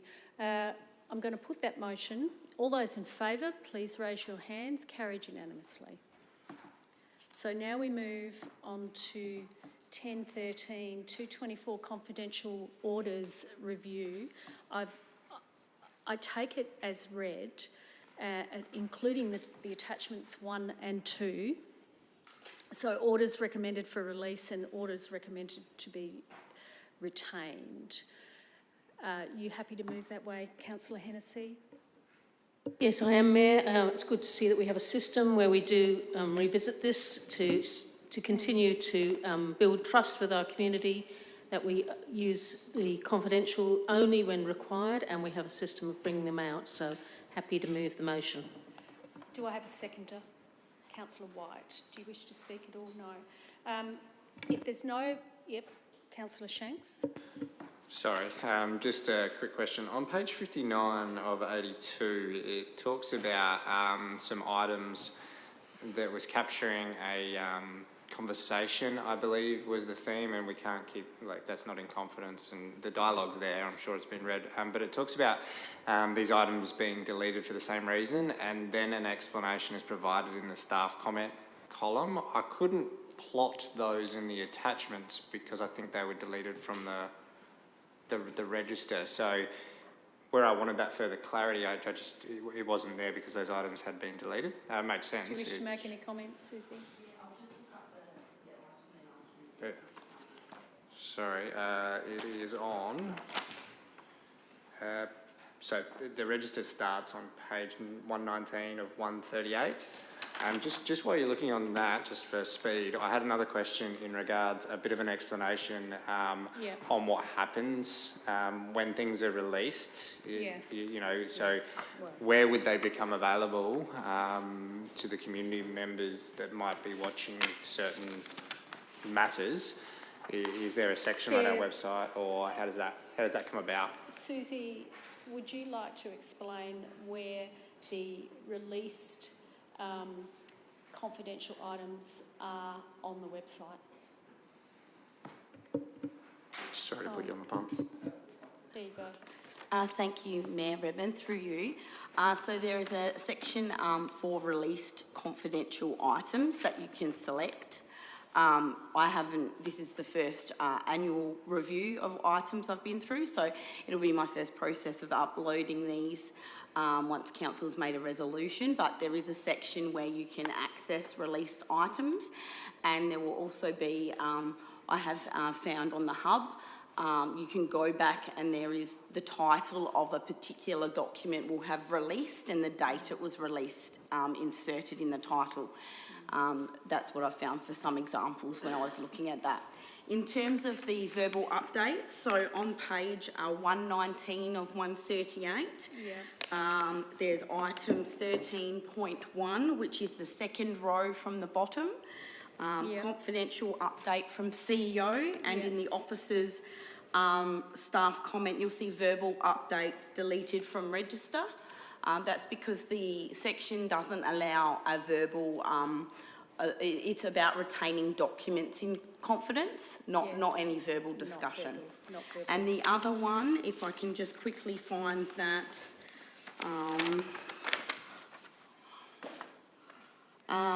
over the page, it's about item 1, 2, 3, 4, 5, 6 rows down. Again, another confidential update from the CEO. And the comment in that is that the verbal update was deleted.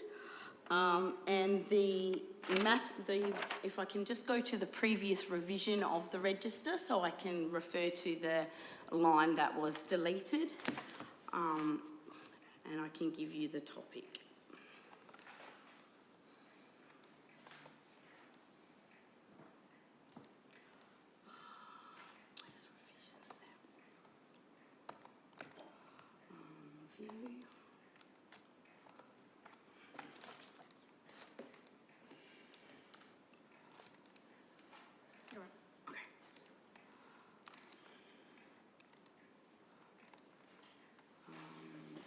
It was verbal update. Search.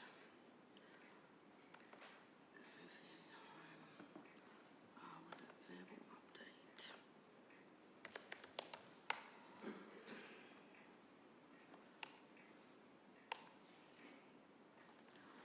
I'm sorry, I might have to bring the title of that one back to you because the two revisions I've saved have only got those other 2 rows, but I can get the heading of that reported back to you. You'll send an email?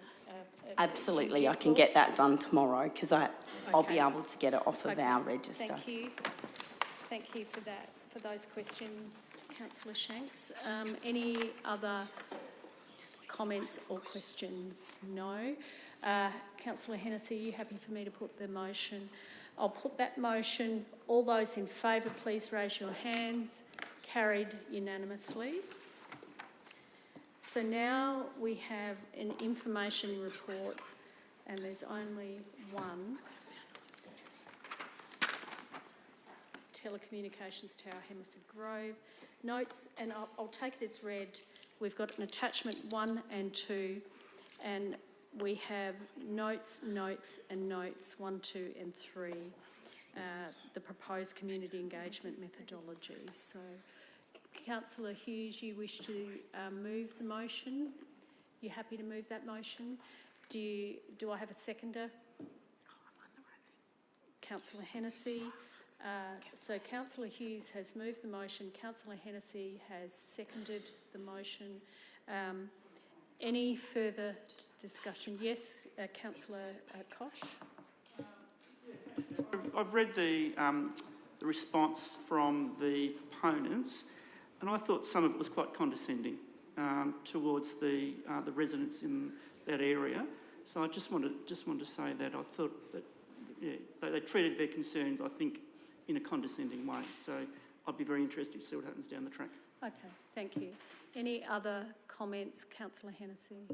Yeah, thank you, Mayor. I just again wanted to stress that we are at this point an observer of this process, and the report goes through very clearly where we are up to and when it will come to us, depending on a number of decisions that have to be made by other processes. So again, we're simply noting this report, and I think given the community concern, it pays to carefully go through this, the information provided, so they understand where council's role are and the cap, and perhaps, if needs be, the environmental court or whatever they're called. Sorry, I'm getting tired. So yeah, I'm just making it absolutely crystal clear that that's what we are doing as a council in this matter, which may at some point come back to us. Thank you. Thank you. Councillor Hughes, you wish to speak? I'm sort of happy to finish the debate, probably. Yeah, absolutely. Yeah. Oh, okay, sorry. Do you want to speak, Councillor Shanks? Sorry, I just had a question, if I could, through you, Mayor. Just a bit of technicality, I guess, clarity.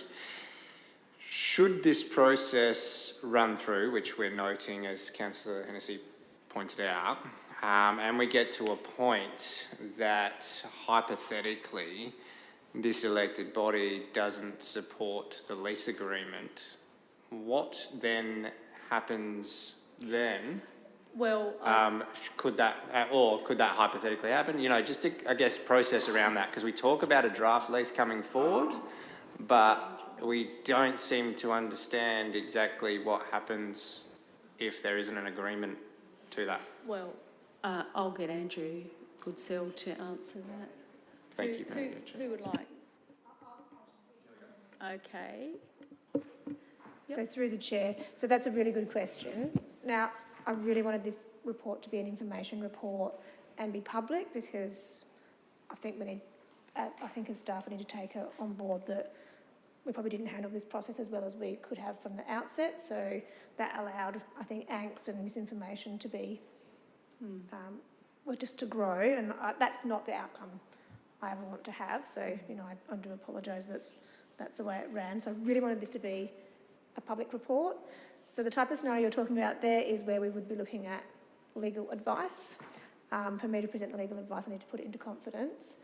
Look, once we know what CAP has determined and where the next step is, because there could be a legal proceeding post that, and that is one set of advice, or it could come to the lease and we do the community engagement, and depending on what that community feedback is, may formulate all types of different decision we are having a public meeting. Yes. Having a public meeting. Yeah, so at that point, that would be further legal advice. And so I think what we'll probably do is, depending on what the outcomes are, we will probably end up presenting, if we need to present legal advice, we'll put that in confidence and always present a public report with the feedback through the community engagement and the draft lease. So we'll get some legal advice, and that will be a confidential report. So that will probably explain a lot of what you're asking. Okay? Is that okay? Yeah. Yes, you may. Yeah, thank you for that. I do accept that the question of, hypothetically, if we choose not to, what happens next is probably something we need to test, the next steps. So thank you for the update. And look, I think it was important that we're able to get a bit of background on why we receive these information reports, because in the lack of factual information being put forward, what can happen is that hole can be filled with all sorts. I think elected members can agree that can spread like wildfire, realistically. So I think this was a good move, being able to give a transparent update. but we do have a bit of work to do in this space, and we do need to ensure that we understand the repercussions of any decision we make when the options are put to us. So the next lot of decisions that we actually make on this, you know, I'd really like to see option A, option B, the repercussions. You know, if there's a C, D and E, I don't know, but I think that's a good way forward to make an informed decision on this particular matter, because it's going to be a tricky one. I think we all accept that one. Thank you. Councillor White? Thanks, Mayor. Yeah, I'm very happy to support this motion. I just wanted to take the opportunity to thank staff and Wendy's team for putting this in the public realm.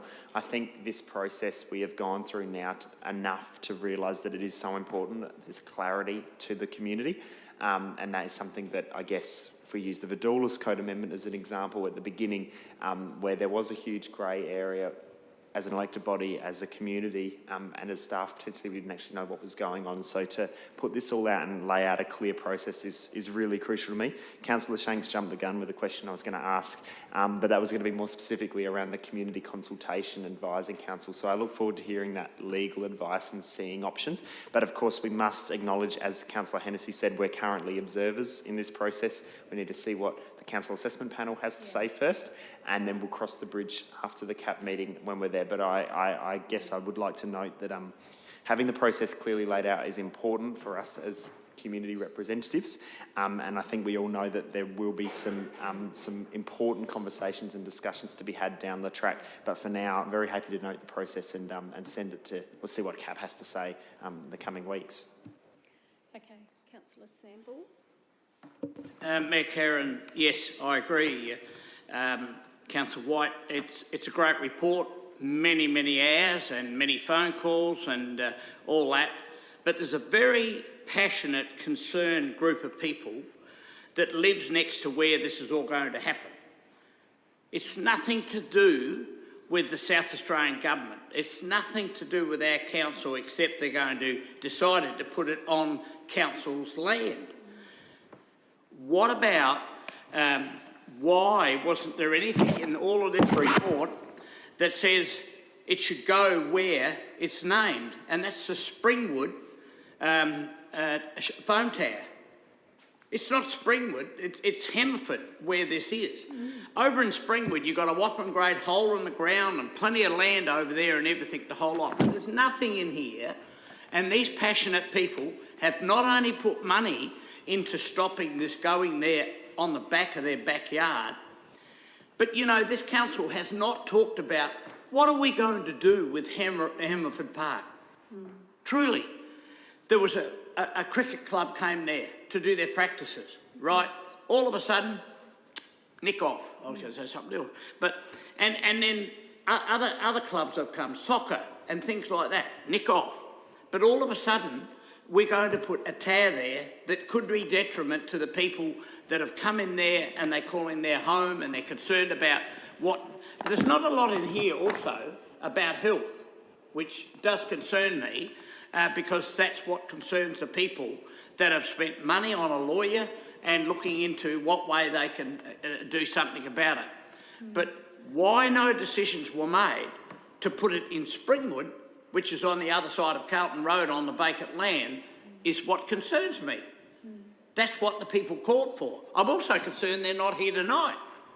And you know, because whether they didn't know about the meeting, I'm just not sure. But all I know is this, that I don't believe we're serving the people that are really concerned about this issue, and there's nothing to say that this could not fit.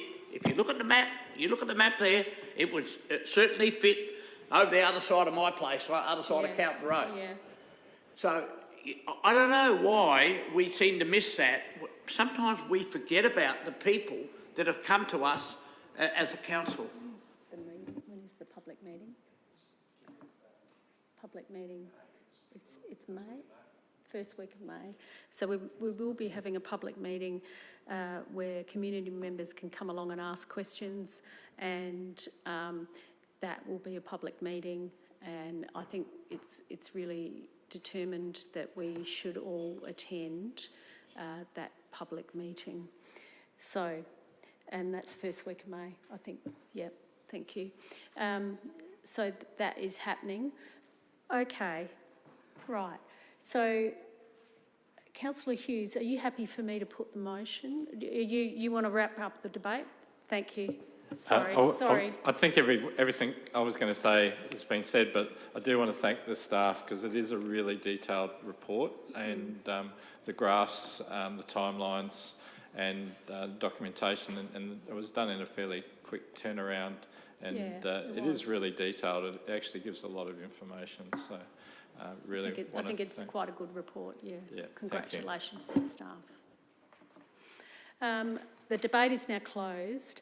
I'll put that motion. All those in favour, please raise your hands. All those against, it is carried. So now I'd like to include this addendum.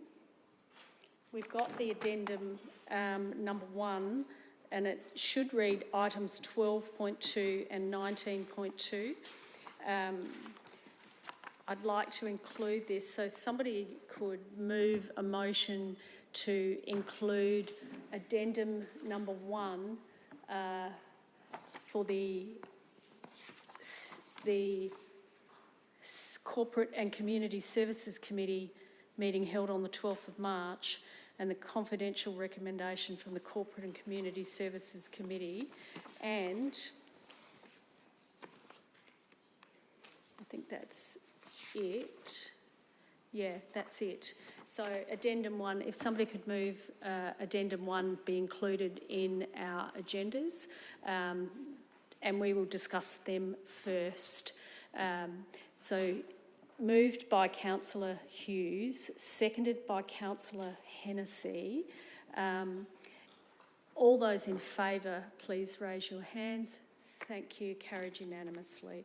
So we will do this first. Recommendations from committees. So if we look on, you're all looking on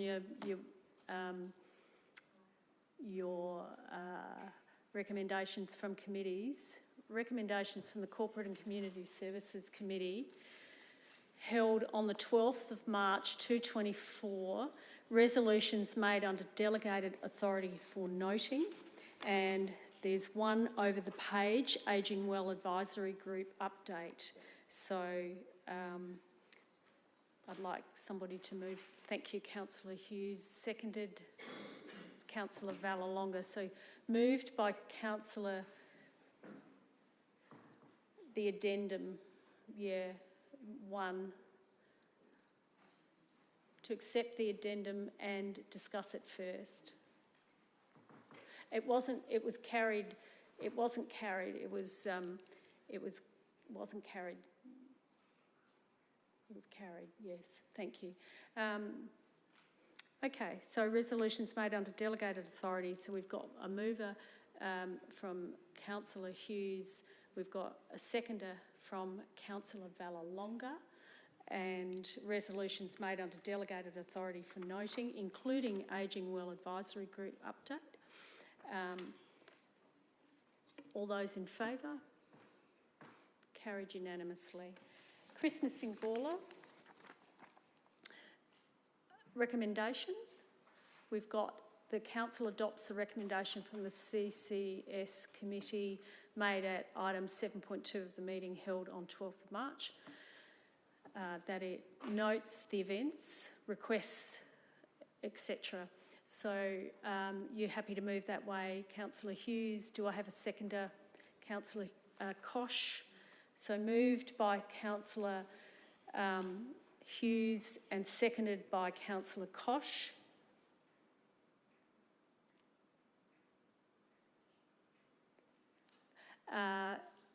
If there's no further discussion, I'll put that motion. All those in favour? Carried unanimously. Draft activation budget 7.3 recommendation. You happy to move that way, Deputy Mayor? Do I have a seconder? Councillor White. So moved by Deputy Mayor Davies and seconded by Councillor White. All those in favour? Yes, you've got something to say? Sorry. Sorry, Nathan. just had a question. Yeah. Just through you, Mayor, at the CCS we talked about the Carols event, which resulted in a subsequent motion where we said, hey, we just want to remove the budget for now and allow the conversations to flow through in regard to the Apex and sponsorship. Yeah. Can I just get a bit of clarity around should we come, June this year and the conversations don't go to a material level that we need them to go, what's the process there on saying, well, look, should there be an appetite to fund it, moving it back above the line because the merit or the sentiment that I think Councillor Hennessy was trying to get, rightfully so, I supported it on the night, but just a bit of on the process there. I'd ask you to, if you could answer that question, David. There you go. Thank you. Through the Chair. We're waiting for the decision tonight from Council, which just occurred, in terms of, because it was a recommendation from CCS to Council, we had to wait for that to occur, which it has. We will hopefully meet with the Apex Club within the next week or two. We've got some tentative holds in calendars, so we just need to confirm that up. Once we've had that meeting and discussion, our intention from Council staff's perspective is to bring a report back to the April Council meeting, because we are very conscious of the tight timeframe on budget, because we need to understand whether we're including the Gawler Carols funding and what level within the draft budget that Council is putting out for community consultation. So that report will be presented before the adoption of the draft budget for community consultation. We've got some holds in our diaries for in the next couple of weeks, so we'll report back in the April Council meeting. Yep. Sorry, if I could, just a follow-up then. Am I right to assume that should this option, because again, tight timeframes, I think we all understand that, the appetite from staff and the recommendation that was put to the CCS was, look, let's fund as we did. We acknowledged the event, we acknowledged the hard work, we had Apex come and present. Am I right to assume that if there isn't an alternative option maybe this round, we still, and noting it was cancelled last year, so we do have that rollover, whatever and how, no we don't, sorry, I'm seeing shaking of heads. We'll leave that one alone for a moment, but am I right to see... I think we haven't had the discussion yet. Okay. We haven't had the discussion yet, so let's see where the discussion goes. Yeah, but if it doesn't quite get to the level we want, will we see a similar recommendation for the same funding agreement with minor amendments, or how do we see that? I think, David, if you'd like to make a comment there, I think that... So through the Chair, we certainly heard the opinions of the committee, and so we will be working with the Apex Club of Gawler to present a revised alternative model that is more in keeping with the budget constraints that Council is facing at this point in time. The question is whether the Apex Club of Gawler are willing to deliver an event under that revised model, because they have expectations in terms of the event that they deliver. So that's the conversation we are going to be having within the next week or so, and we'll see where that lands for April. But in response direct to Councillor Shank's question, Council staff won't be presenting the same, because that's sort of been knocked out by the committee already. We'll have to be presenting a revised position. Yeah. Okay. I think that answers your question, Councillor Shanks. Councillor White. Thanks, Mayor. Through the Chair, a similar question in regards to the Gawler Fringe. Obviously, that's been removed from the activation budget. The motion we're about to vote on now talks about it, a detailed report being brought forward as soon as possible. I'm just wondering when that would be. David. So through the Chair, exactly the same time frame, April Council meeting, we're bringing forward the reporting that used to go to May CCS and July CCS, all forward to April, so that it can be part of that decision making before the budget to go to consultation. Thank you. I think that addresses your question. Okay. Councillor Hughes, are you happy for me to put the motion? I'm going to put that motion. All those in favour, please raise your hands. All those against? It is carried. Over the page, draft activation budget Gawler show. You've got a conflict. Yes, yes. Would you like to declare Yeah, it? sorry, Mayor, I didn't declare it earlier, but I've got a material conflict for this one because I've provided paid services to the Gawler show, so I'll leave the chamber. Thank you. We'll allow Councillor White to leave the chamber. So that the Corporate and Community Services Committee recommends to Council that the draft Gawler activation budget includes $77,306 in sponsorship of the 224 Gawler show. Councillor Samble.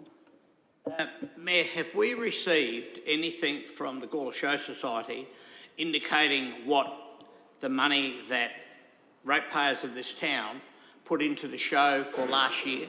Has there been anything received to this council so that here we are tonight going to I've approve... not seen anything. I've not seen so anything. I just think we've got to be serious about this. If we haven't had a complete report of how that money was spent, then maybe some in-kind stuff, but no cash.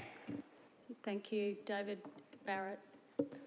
So through the Chair, the report that was presented to the Corporate and Community Service Committee gave a breakdown of Council's contribution to the 2023 Gawler show. So I'd refer Council members to that report, which this recommendation came from. So that was at CCS in March. Council's cash contribution is actually quite low to this event. I believe it's around $3,000 for sponsorship of the horse show jumping event, I think it is from memory. The balance is all to do with in-kind and contractor support, predominantly around traffic management, but also around waiving fees for use of the Gawler Showgrounds precinct for the event itself. But all of that detail is in the CCS report in March. Thank you. I think that addresses your question, Councillor Samble. I need a mover and a seconder. Deputy Mayor Davies, seconded by Councillor Koch. So Deputy Mayor Davies, seconded by Councillor Koch. I'm going to put that motion. Are you happy for me to put that motion? I'll put that motion. All those in favour, all those against, it is carried. Sponsorship acknowledgement requirements. Recommendation, do I have a mover? Yes, Councillor Hennessy. Do I have a seconder? Councillor Hughes. So moved by Councillor Hennessy, seconded by Councillor Hughes. Do you wish to speak? No? You don't? I point out that we did actually change that. There was a section that was going to be amended, so I look for that, I guess, that amendment to be included. Thank you. Thank you very much. Any further discussion on this matter? If not, Councillor Hennessy, are you happy for me to put that motion? I'll put that motion. All those in favour? Carried unanimously. Gawler Activation Strategy Review Engagement Update. Do I have a mover? And do I have a seconder? Deputy Mayor Davies, thank you. Do I have a seconder? That the corporate recommends to Council that it notes the Gawler Activation Strategy Review Engagement Update. I thought this was a really good report. Thank you, Councillor Lorna. So moved by Deputy Mayor Davies, seconded by Councillor Lorna. I think that's right. Is that correct? That's correct, yes. So any further discussion on this matter? If not, Deputy Mayor, are you happy for me to put that motion? I'll put that motion. All those in favour? Carried. Just put all your hands up again. All those in favour? Carried unanimously. Thank you. Supplementary election policy review. The corporate that the supplementary election policy contained within attachment 1 is adopted. Do I have a mover? Councillor Hughes. Do I have a seconder? Councillor Vallelonga. So moved by Councillor Hughes, seconded by Councillor Vallelonga. If there's no further discussion, I'm going to put that motion. All those in favour? All those against? All those in favour? Carried unanimously. Code red or code blue. requests that a report be prepared to a future council meeting regarding the process involving a Code Red or Code Blue event. And I need a mover and a seconder. Councillor White, thank you. Do I have a seconder? Councillor Hennessy. So moved by Councillor White, seconded by Councillor Hennessy. If there's no further discussion, do you want to speak?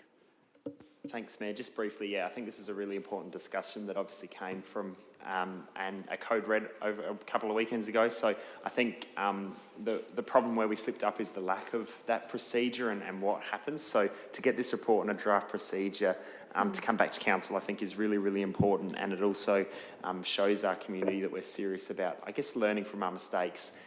So I very much look forward to that report and draft procedure coming back and us enacting it as a council as soon as possible. Thank you. So moved by Councillor White, seconded by Councillor Hennessy. If there's no further discussion, I'm going to put that motion. All those in favour? Carried unanimously. Community engagement calendar. Moved by Councillor Hennessy, seconded by Councillor White. If there's no further discussion, I'm going to put that motion. All those in favour? Carried unanimously.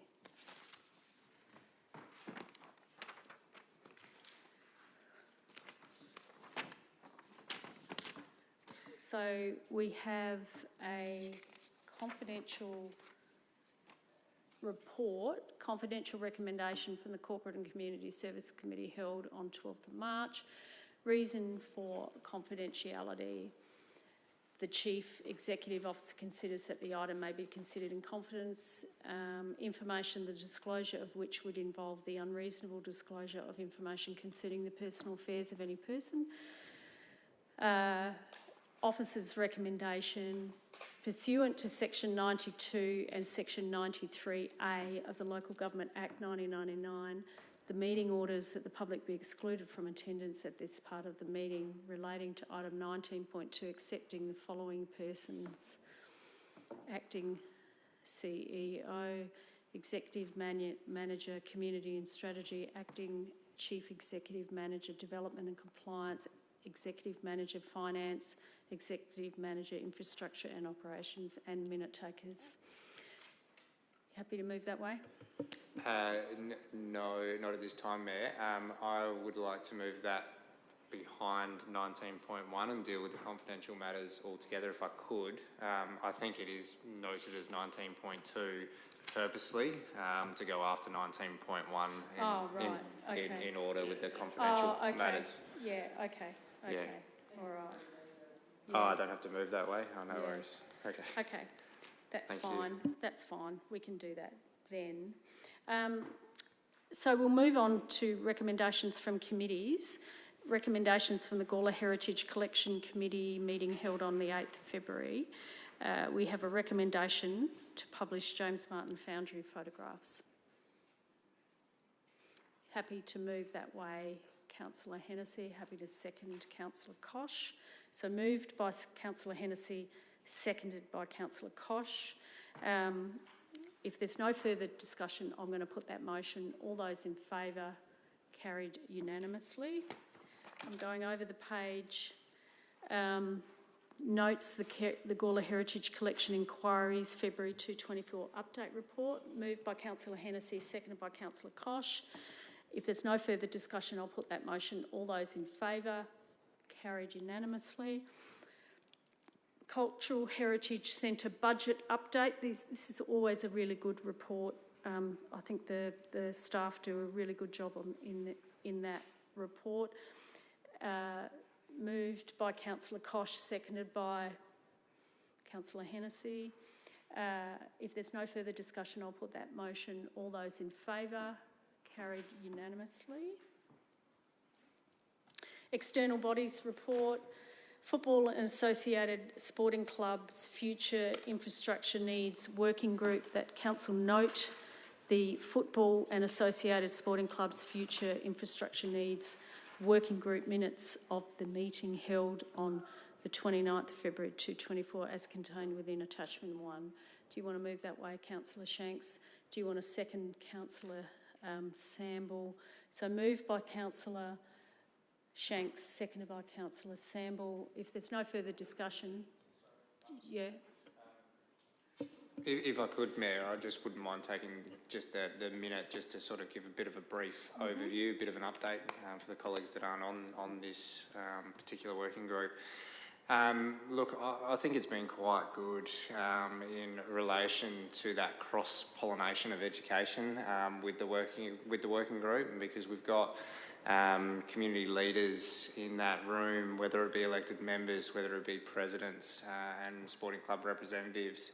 We're all there for a common goal. Now, how we get there is what we're talking through. It's been quite beneficial going out as a collective, as a team, as the working group, to be able to see what our neighbours are doing over the border in Barossa, and some of the models they used. But also what I'm finding really quite valuable is the education we're able to provide on budget cycles and budget processes, because unless you're in these sorts of rooms, unless you understand the processes, it is easy to expect or think that everything is easy. There's bank accounts flush and full at all times, and we're ready to invest in these things. But the linkages into strategies, long-term financial plans, and the language that we are talking in the chamber, and I know the executive group is actually translating through into the working group. And I think that's been the most valuable point to raise. I know there was some apprehension of the working group even getting off the ground at the time, because it felt that there might have been some promises being made. I can hand on heart say that we are not making any promises because we don't even really understand factually what the wants and needs are, and then how that translates into costs, and then how that translates into strategies, and then how that translates into long-term financial plans. So we have a lot of work to do. There is some general frustration that comes in every now and then in regards to knowing or being educated on how this process isn't a one budget cycle fix. But that said, until we have those discussions, we go back to that hole of void where there's misinformation trying to get filled. So I think, again, this opportunity that we're taking to engage with our sporting clubs to this manner is quite efficient to a degree. And it also allows us to be able to just give those updates on the great motions and resolutions that we resolve here in the chamber. A good example of that is the Elliott Goodger update. Again, that's that cross-pollination of education that we're benefiting from, because believe it or not, the 26,000 people that live in this town don't tune in every night to council business. So we do actually have that opportunity to fill in the presidents, the leaders of these sporting clubs that boast those hundreds and hundreds and hundreds of members that is their network, their community that we're all a part of. So I thought I'd just take that opportunity to provide that, I guess, quick update, because I think that is the role of the chair of the working group, and I'll consistently do that throughout. Thank you. Councillor Koch. Through the chair, could the chair, Nathan, just give us a little rundown of the RSL sub-branch's involvement in the group? Yep. Yeah, absolutely. And sorry, I should have touched on this. So as the chair, I promised to go to any community group that wanted a verbal update whenever they wanted it, and this is something I raised with the group as well, just to provide that transparency throughout. The RSL sub-branch in Gawler have a memorandum of understanding with South Gawler Football Club.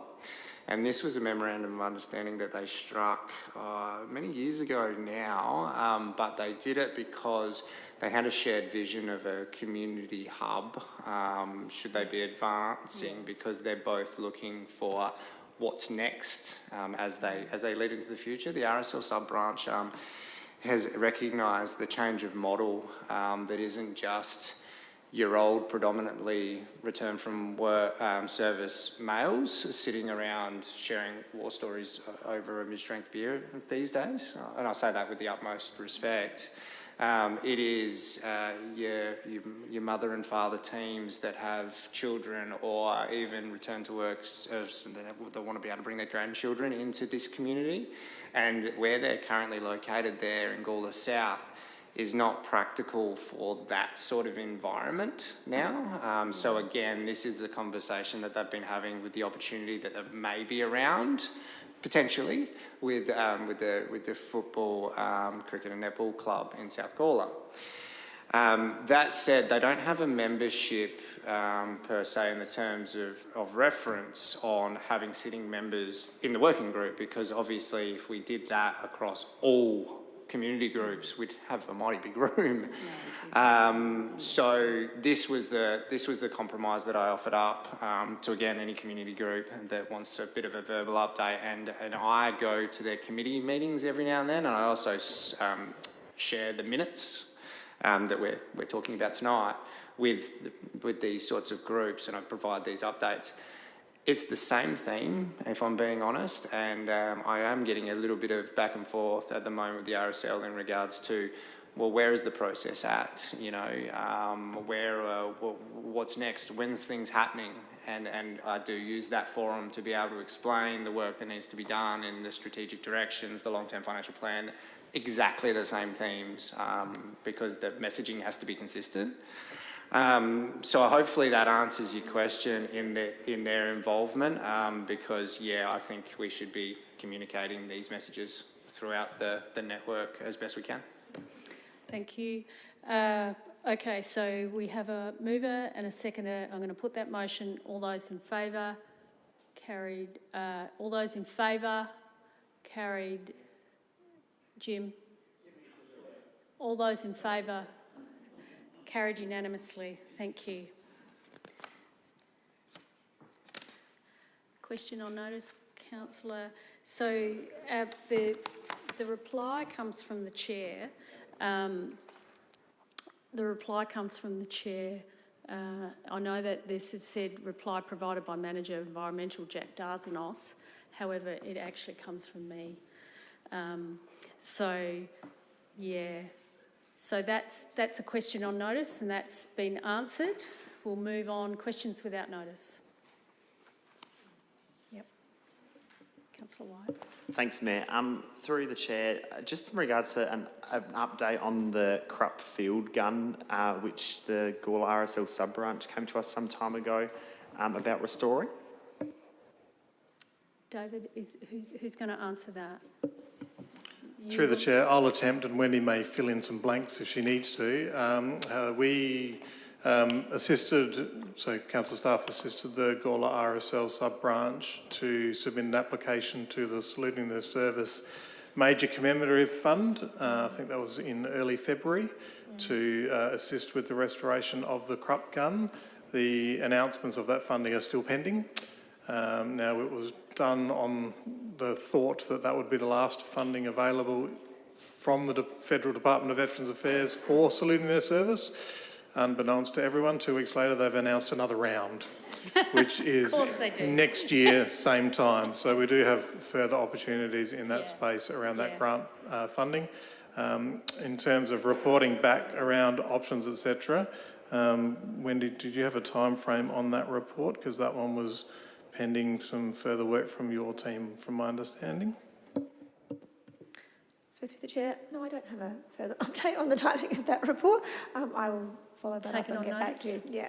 Okay, we might send that through via email. Yeah, okay. Thank you. Any other questions without notice? Thank you. Motions on notice, Councillor White.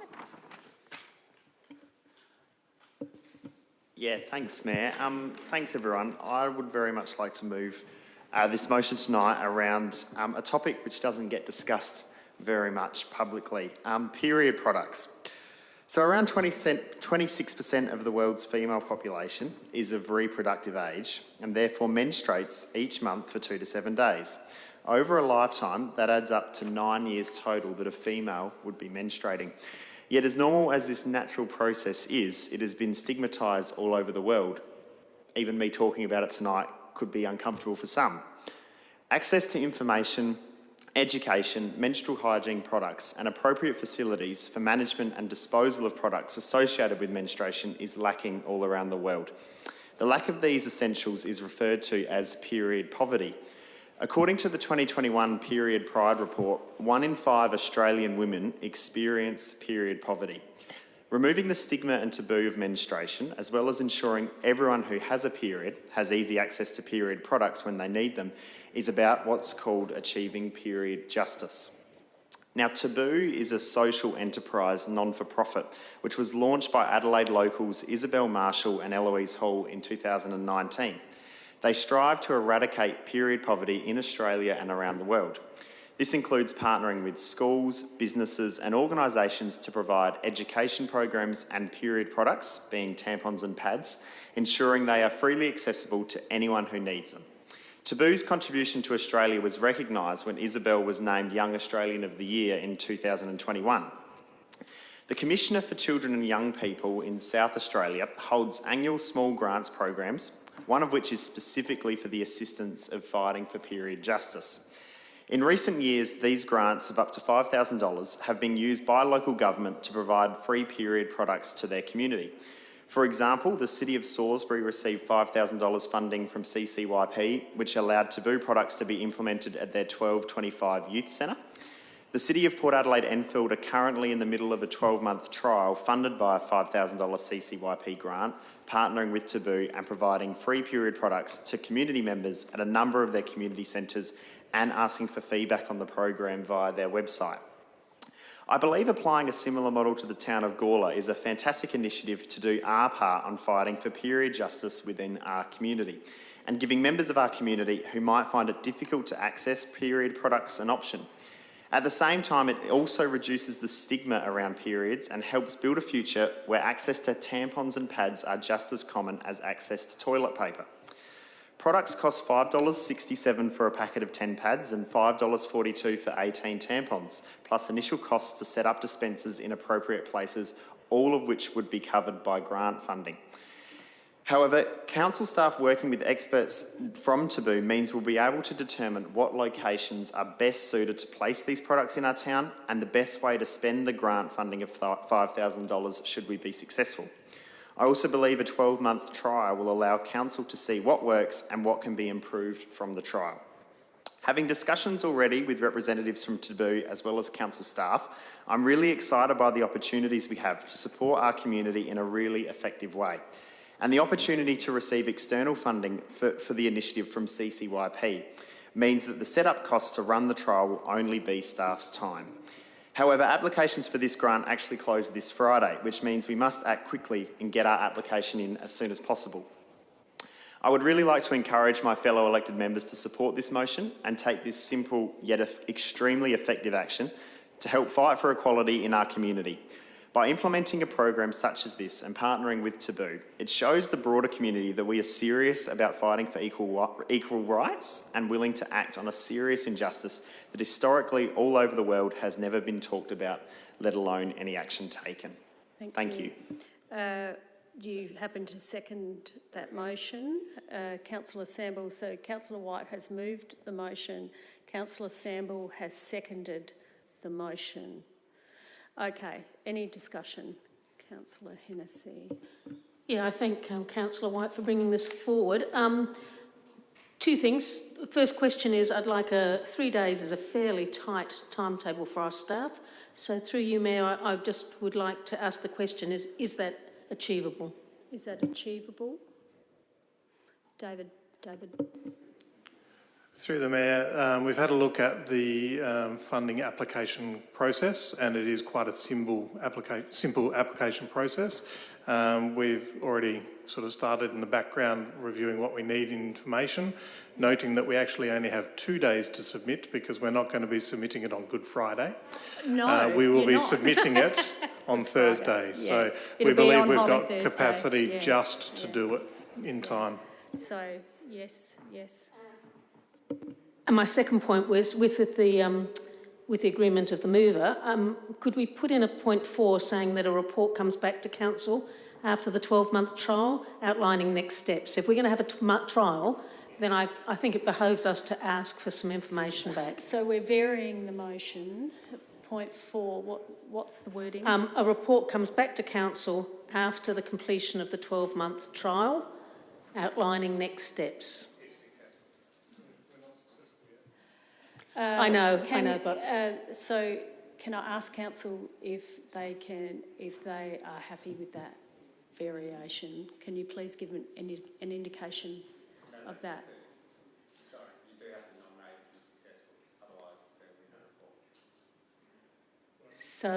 So should the application be successful, then a report comes back to council after the 12-month trial, outlining next steps. Thank you. So should the application be successful, a report comes back after the 12-month trial? Comes back to council after the 12-month trial. After the 12-month trial.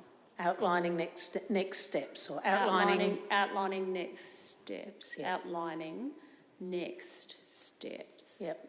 Thank you. And just, I'm sure it's So quite obvious, I just want to check that council is happy for the varying nature of this motion. Can you please give me an indication?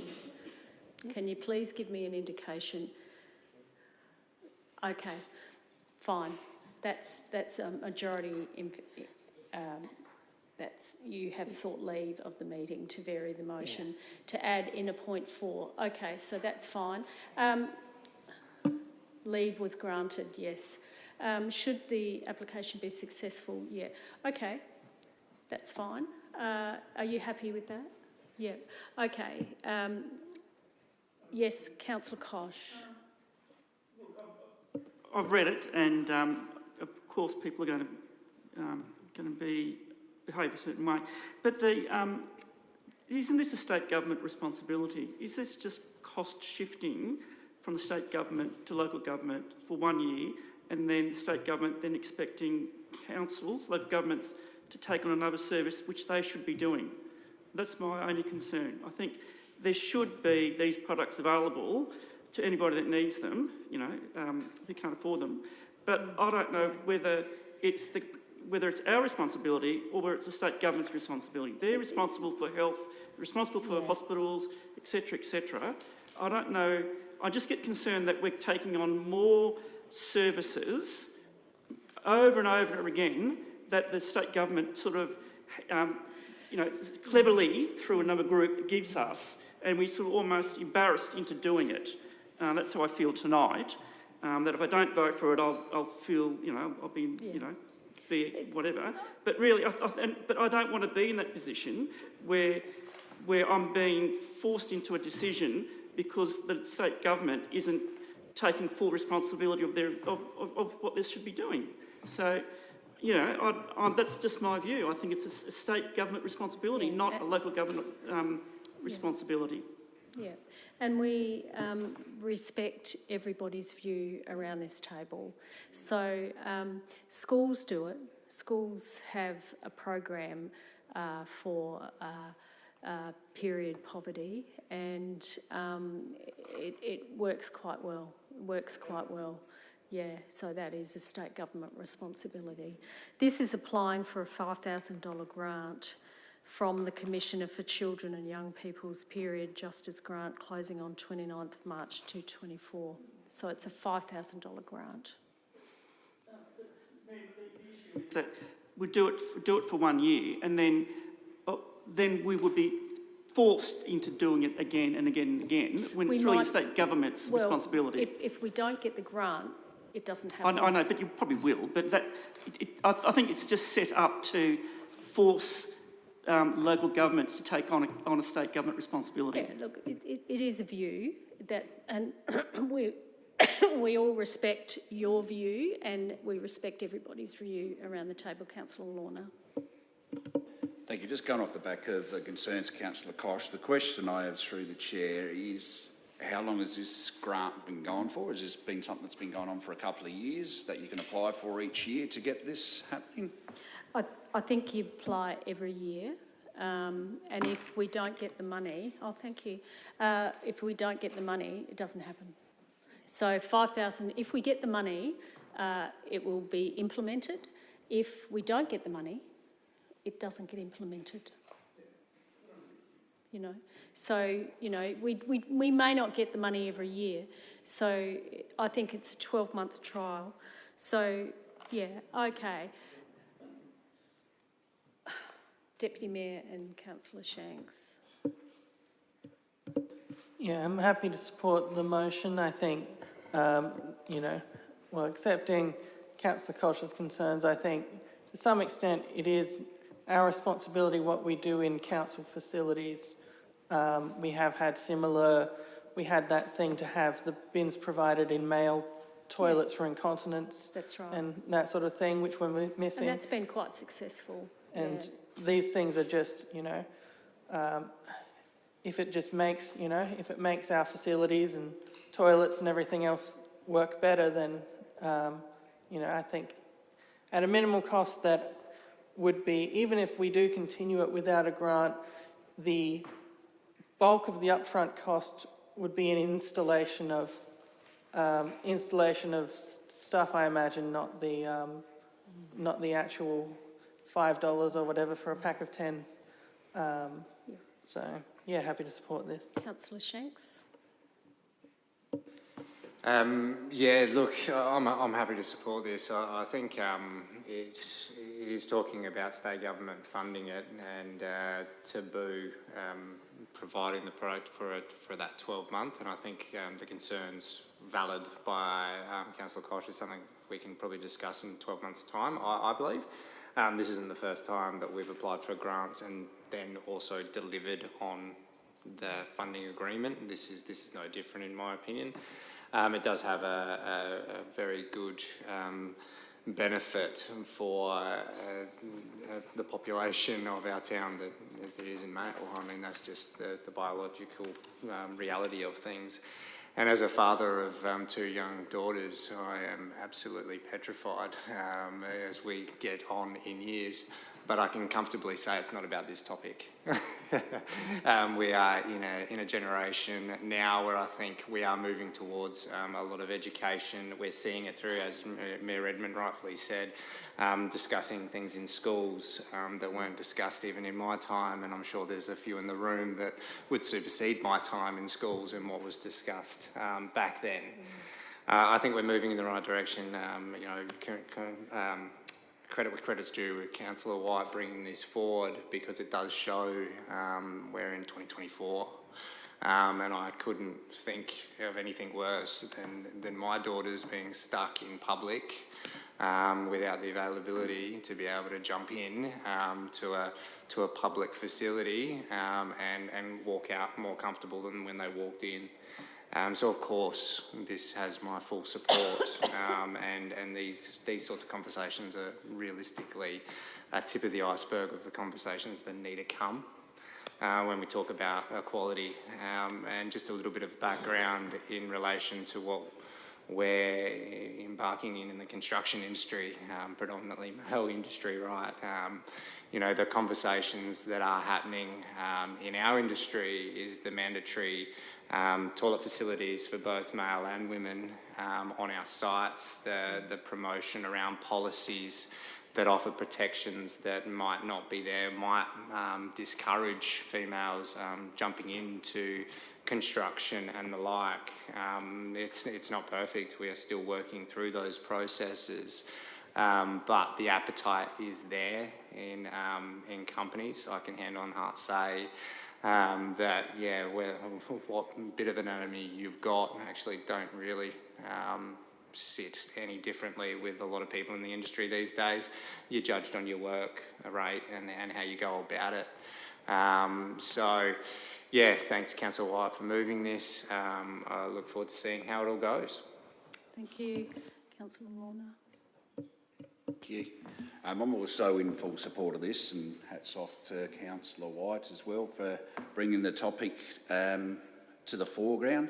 I've been in the position where, you know, at the end of a budget, of your own personal budget, where $10 is hard to come by. Everyone's sort of gone through some stages in life, and have your daughter coming to you in tears at the end of the night in an emergency situation, and you're scrounging through every penny you can get to go down and take care of that. So Yep, I reckon it's really cool what you're doing there, Ethan, so well done. Cheers. Thank you. Councillor White, can you wrap up the debate, please?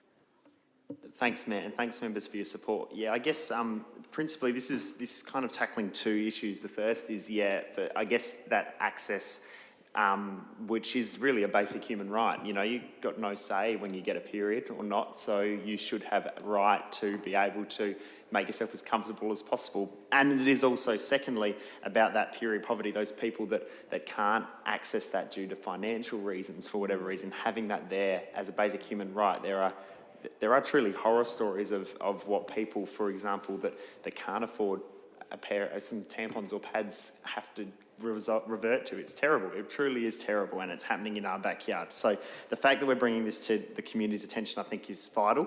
Again, I just want to reiterate, this is all subject to the funding of the grant. So, you know, fingers crossed we are successful. It's a relatively new grant. It's only been running for 3 years. However, it all looks like it will be an annual grant. So if the trial is successful, this is potentially funding we can move forward to. It is definitely an emerging sort of area. I would almost say we're on the forefront of this. There's only a number of councils that are still in trial phases, but I would strongly recommend you have a look at the City of Salisbury, Adelaide and Port Adelaide Enfield for what they're doing. I think it's some really exciting stuff. So we are kind of trailblazing in this area. But to jump on that, I think now is a really exciting opportunity. I want to reiterate too that Taboo are really experts in this field. A lot of the questions you're probably thinking of in regards to location, access, what's going on, they were on the forefront of these. I sent out some communication about a week and a half ago with some of their Q&As, but if we're successful with the grant, working with staff, and I'm sure any elected members that are interested as well, to have those discussions about what we can do with the $5,000 and work through those kinks, that is coming. So please rest assured that we will work through that. And to address, I guess, some of Councillor Koch's concerns about state government, again, this is an emerging sort of industry. So yeah, the Education Department are now providing free period products in schools, in all Education Department schools, which is a fantastic step forward. But saying this is a state government issue because it's health related, that'd be like saying toilet paper in Telstra's office in the city is a state government issue. No, that's definitely not what it's about. But it is very much so. And to be perfectly honest, the reason that tampons and pads aren't in toilets next to toilet paper is because men don't need them.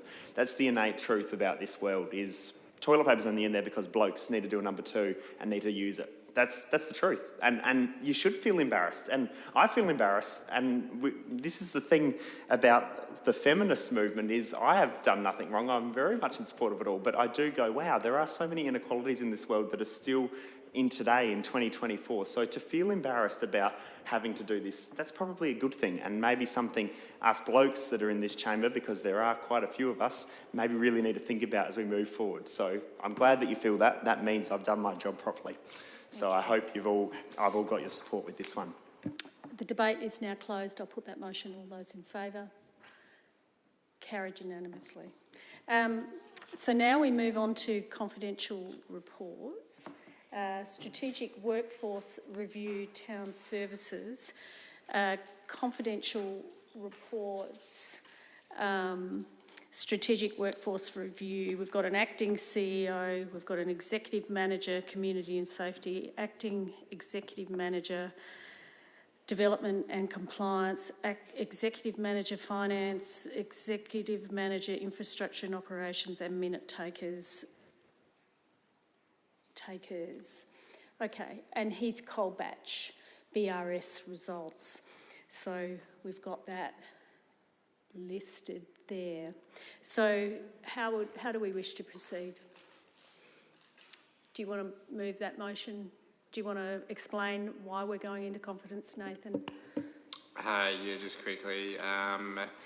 To enable the meeting to consider 19.1 on the basis Council considers it necessary, due to the information and disclosure of which would involve the unreasonable disclosure of information concerning the personal affairs of any one person living or dead.